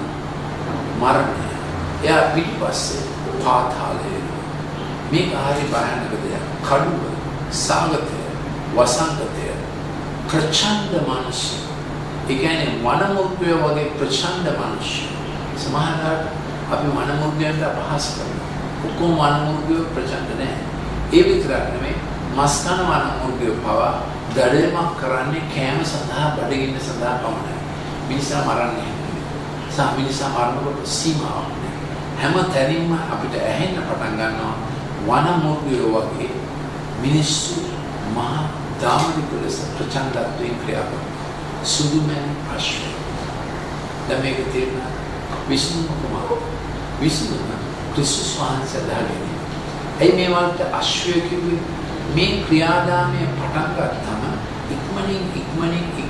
ඉක්මනින් එකක් පිට එකක් මේවා වෙන්න පටන් ගන්නවා අසුරු හිමින් ගමන් කරන්නේ දැන් මේ ලෝකෙට ඇවිල්ලා තියෙන ව්‍යසන එක පිට එක එන්න පටන් ගන්නවා මේ පණිවිඩය අදහස ඔබ බය කරන එක නෙමෙයි මේ පණිවිඩය අදහස ක්‍රිස්තුස් වහන්සේගේ විශ්ලේෂණය ක්‍රිස්තුස් වහන්සේගේ අවබෝධය ලබාගෙන ඔබ සහ පවුල සුරක්ෂිත වෙන්නේ අපේ ආරක්ෂාව ක්‍රිස්තුස් වහන්සේයි ක්‍රිස්තුස් වහන්සේගේ පවුල රට කරගෙන ඒ කියන්නේ දෙවියන් වහන්සේගේ පවුල දෙවියන් වහන්සේ ඒ රට රැකගන්න අපි දන්නවා මිශ්‍ර දේශයක ගොඩක් වසංගත නමුත් දෙවියන් වහන්සේගේ සෙනඟ ගෝෂන් නම් ස්ථානයේ දෙවියන් වහන්සේ සුරක්ෂිත කරනවා හැම දේශයකම ආරක්ෂා කරන ආලෝකය දෙවියන් වහන්සේගේ සභාව හැම දේශයක් ආරක්ෂා කරන කුණුවීම වළක්වන ආවාසය දෙවියන් වහන්සේගේ සභාව මේකයි අපේ වගකීම යේසුස් වහන්සේ කිව්වා නුඹලා ලෝකේ ආලෝකය නුඹලා පොළොවේ ලුණු යේසුස් වහන්සේ කිව්වා මා ආවේ ජීවනය දෙන්න එය අධික ලෙස දෙන්න හොර ආවේ මරන්න විනාශ කරන්න සෝකම් කරන්න ඉතින් මගේ ආයාචනයේ මේ කාරණාවට කියා දීලා කරුණා කරලා ඔබ දැනුවත් වෙන්න යේසුස් වහන්සේ හදවතට පිළිගන්න උන්වහන්සේගේ කුරුසිය අනාගතයට දොරටුවයි උන්වහන්සේ ඔබ ගැන ලැබූ අදහස හැරෙන්නේ නැත වෙනස් වෙන්නේ නැත අපේ මේ පොත්පත් ප්‍රසිද්ධ පොත් ශාලාවලින් උන්ට ලබා ගන්න පුළුවන් එම්.ඩී. ගුණසේන ලේක්හවුස් සරසවි විජිතයාප ඒ වගේම අපේ කාර්යාලයෙන් ලබා ගන්න පුළුවන් 374 සර්පන්ටයින් පාර්ක් ගොරල් කරුණාකරලා අපිට ටෙලිෆෝන් කෝල් එකක් දෙන්න 0.56 ළමයි සහ තරුණයන් නිසා අපි කරන්නා වූ ඩිජිටල් නිවාරණ ශික්ෂණ වැඩසටහන සිකුරාදා හවස 6:30ට, ඉරිදා උදේ 8:30ට, ඉරිදා හවස 5ට අපි ඔබට ආරාධනා කරනවා. මේ වැඩසටහන් වලින් අපි ඔබට දයන් වහන්සේගේ වචනය ගැන තියුණු වැටහීමක් ලබා දෙනවා. දයන් වහන්සේගේ වචනය ගැන අපි ඔබට ගෞරවාන්විත හැඟීමක් ලබා දෙනවා. මේ වචනය ගැන ලියපු ගොඩාක් පොත් තියෙනවා. පිටුදහම සහ විද්‍යාව, පැතුම් පුරනා හිරු. මේ දේ වචනේ නොයෙක් කොටස් ඔබගේ ජීවිතයට අදාළ කරගන්නේ කෙසේද?